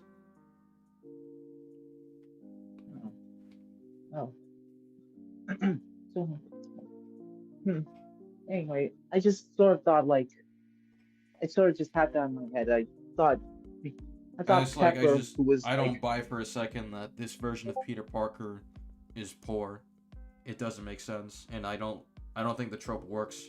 It kind of just feels like pandering when they say that he's poor. It's like, oh, see, we did the trope. It's like, Okay. Okay. I'll get to this stuff. Let's see. No, about Doctor Strange, and like fate and all that shit. Like, it could be good. Maybe he knows about absolute points from What If, and they say that he doesn't. That the villain's deaths are an absolute points. Like, that's never mentioned in the film. If that was the case, he would have mentioned what absolute points are. I mean, the same way Miguel would have just mentioned what canon events are. Fair. Fair, I suppose. And well, about the memory thing, maybe from his perspective when he was gonna use it, maybe he assumed Peter was smart enough to not tamper with it and decided to go along with it. He can't be smart enough not to tamper with it when you don't tell him not to. How is he supposed to know? He doesn't know magic. Okay, fair. And I mean, let's see. I mean, well, he's saying Doctor Strange could have used that spell in Infinity War and Endgame. Well, it's just he needed to be in that certain temple to do it, so he couldn't possibly be able to do it. Like, or maybe he does. Wait, no. He can't use it. He did on statue. My bad. Never mind. Disregard. Okay. Let's see. Oh, about Mysterio. About no. About Peter not believing Norman. Maybe Peter's judgment was like clouded by his events in Far From Home. He had to deal with people that are lying, and that maybe he thinks Norman's lying. So even if he is lying, he can just find out, and in that case, just send him back.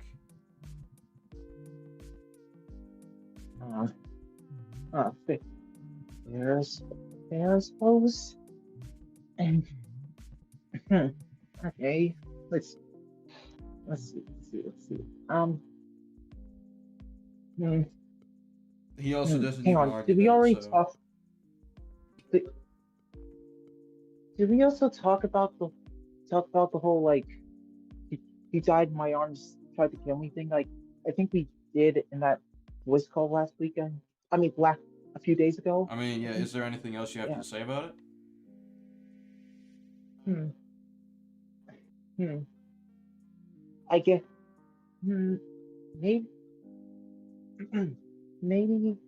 Like, could it be interpreted that he doesn't want to pretend like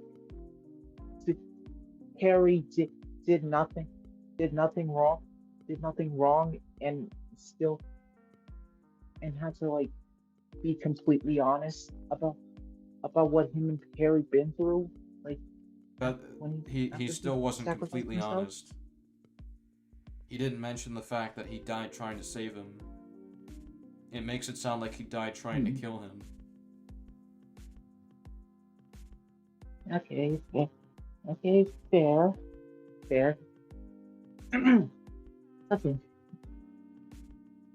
let's see. What else?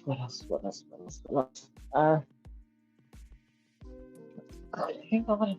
I'm thinking.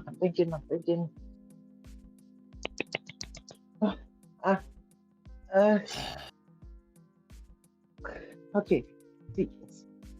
Okay. Maybe it's not. Maybe with Blizzard, why he didn't like change back immediately. Maybe it's just. Maybe the magic has special side effects that keep him in his form. That's not established. Drop Zone said, Tom Spidey wanting to take a break after dying, seeing his mentor die, and losing his spider sense is nothing crazy when you compare it to other Spider-Man stories. No, the problem is not, again, I don't know why this misconception keeps happening. Just leave it, bro. He keeps Just real saying the quick, same shit over it's and over again. not about wanting a break, it's about the fact he chose when the world was going to die to take a break. No Spider-Man does this, and if they do, they're out of character. The only one I can think of that does this is Edge of Time. Oh, that checks out. It's crazy. It's crazy how that was the actual criticism and not that he took a break, because I didn't even criticize that he took a break. That wasn't the criticism. But he just doesn't want to understand that. Okay. How about the scene where like they're joking around? Maybe they're just so super confident that they'll get the mission done. They'll just take it slow. That's not how they think. It's like, oh, well, let's let him go because we'll probably get him anyway. That's not how Peter thinks. That's not how Ned thinks. That's not how MJ thinks. As I showed, like with the evidence in the video, like comparing it to Homecoming and Far From Home.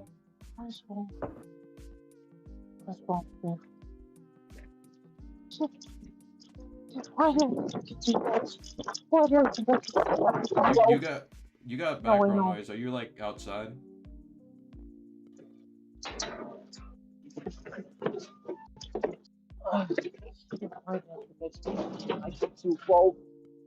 Alright, I mean, that's been a lot of points, so we got some other people to get to. But yeah, thank you for coming on. What? This dude said I would leave too with this weird dog pile. I haven't even been talking to Stark. What the hell are you talking? Yeah, Where was the dog pile? I've also literally muted when Colin was with other people on Far From Home. I've literally muted at points, like not in Discord, but like my physical mic. You were talking to Cornier for a minute, and I barely said a word. Yeah, I don't know. People just need to up their stream literacy.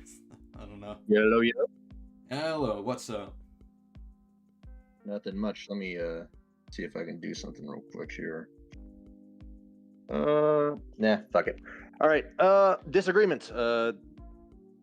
Primarily as it pertains to Wolverine and Deadpool. If you guys are still on that. Yeah, sure. Yeah, go for it. Yeah. So I'm just trying to. It's part of a bigger issue. I think that the MCU as it stands kind of doesn't really have a lot of weighty stakes behind it. And primarily through what I saw in Wolverine Deadpool. So just gotta help me out with this because I'm not really a big comic book guy. I'm trying to conceptualize how this is. So at the start of the movie, Deadpool is insecure that he doesn't matter enough. Or no, more so, he wants to stay with his girlfriend, Vanessa, who will break up with him because he perceives that he doesn't matter enough. He's insecure. He's insecure that he's not a good enough hero.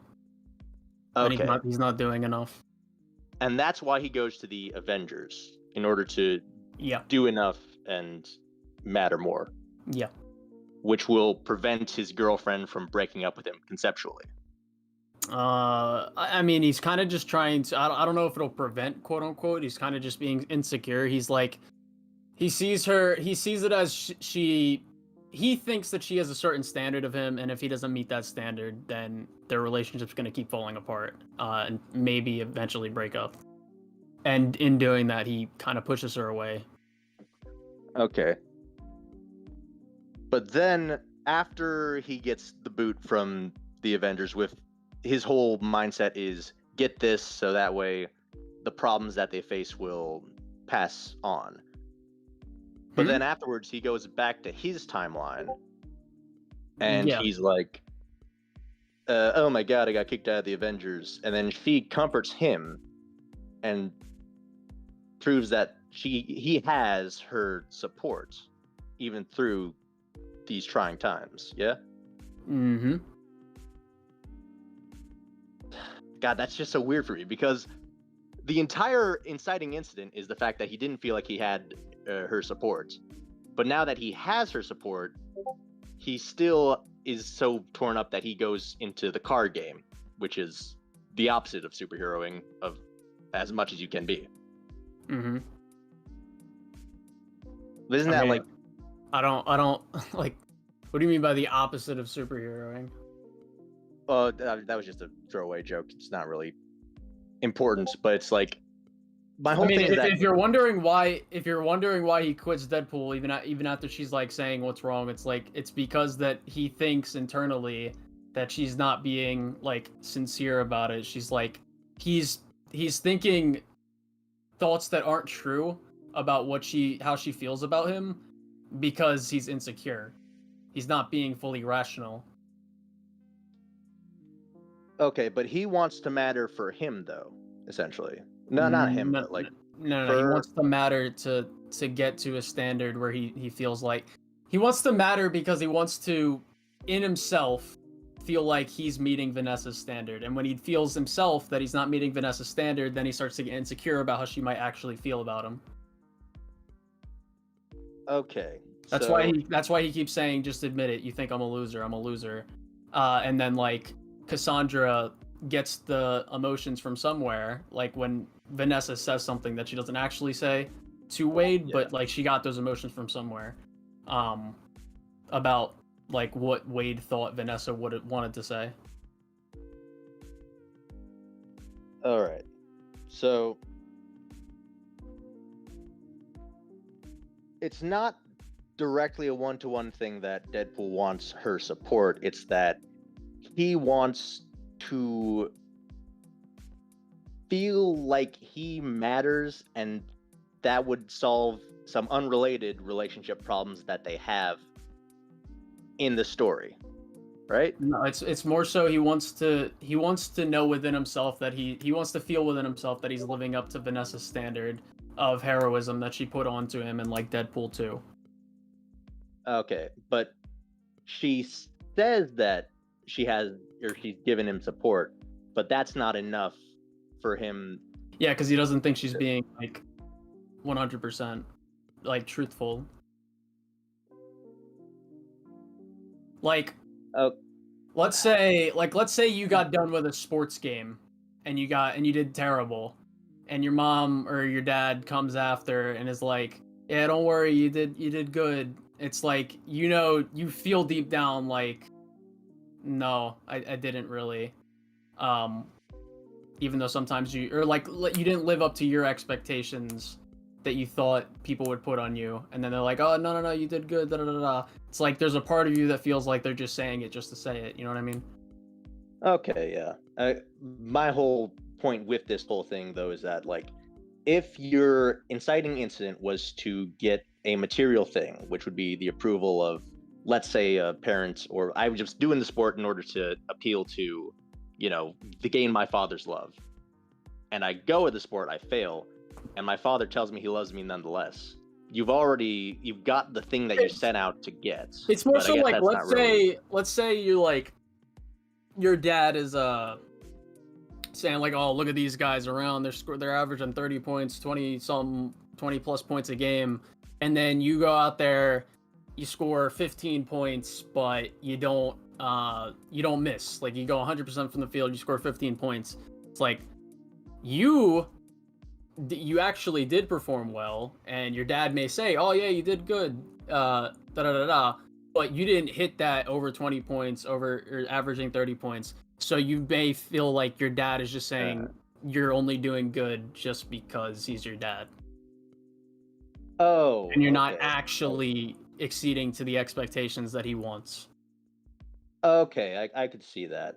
I guess, like, I didn't really get it when I saw the movie, but it might be a skill issue. I don't know. I didn't know if that was communicated effectively, but yeah. So thank you for clearing that up. But irrelevant to that, so in terms of, we're gonna get into a conceptually fucky-wucky time travel talk now. So, but Deadpool, to get to the Avengers timeline, he has the Cable Watch, right? Mm-hmm. So the Cable Watch goes through not only time, but also parallel timelines. Is that how it works in the... Yeah. Okay, but that wasn't an incursion event, and incursion events are terrible. Incursion events aren't even really explained that well in Multiverse of Madness, and they also say that it's something that might happen. It's not even like 100% sure thing. You see, and I think this is part of the main issue I'm getting to. If there's a bunch of ways to time travel, and the only qualifications that prevent time travel from being used is to be, quote, part of the main timeline, then what's to stop them from like bringing back the original Iron Man and just having him live around? As long as it's hypothetically part of the original timeline, is there any writing trick against that? Like, I mean, I would assume it's because like it would just create a new thing or something. Like, are you asking like who doesn't do it? Like, are you asking like people in the MCU? No, what I'm really asking is, in terms of a writing stance, what is to stop the next version of Marvel from being like, okay, we're going to get a time travel from another dimension into this dimension, and we're going to bring back Tony Stark from the dead, and we're just going to keep on going with that, and basically rewrite the entire thing. I don't know. If Disney Marvel decides to do that shit, they do it. They can do it in a way that makes sense. They cannot do it in a way that makes sense. They can do whatever they kind of want, as long as it works. I personally don't want them to come back. I'm not saying they can't write it in a way that doesn't make sense. I'm just saying it can go either way. I don't really know. Yeah, but like that's my whole reason that I haven't really been connecting with the MCU, because even to the degree that like Deadpool and Wolverine are doing their thing, it's like, okay, what stakes are there really?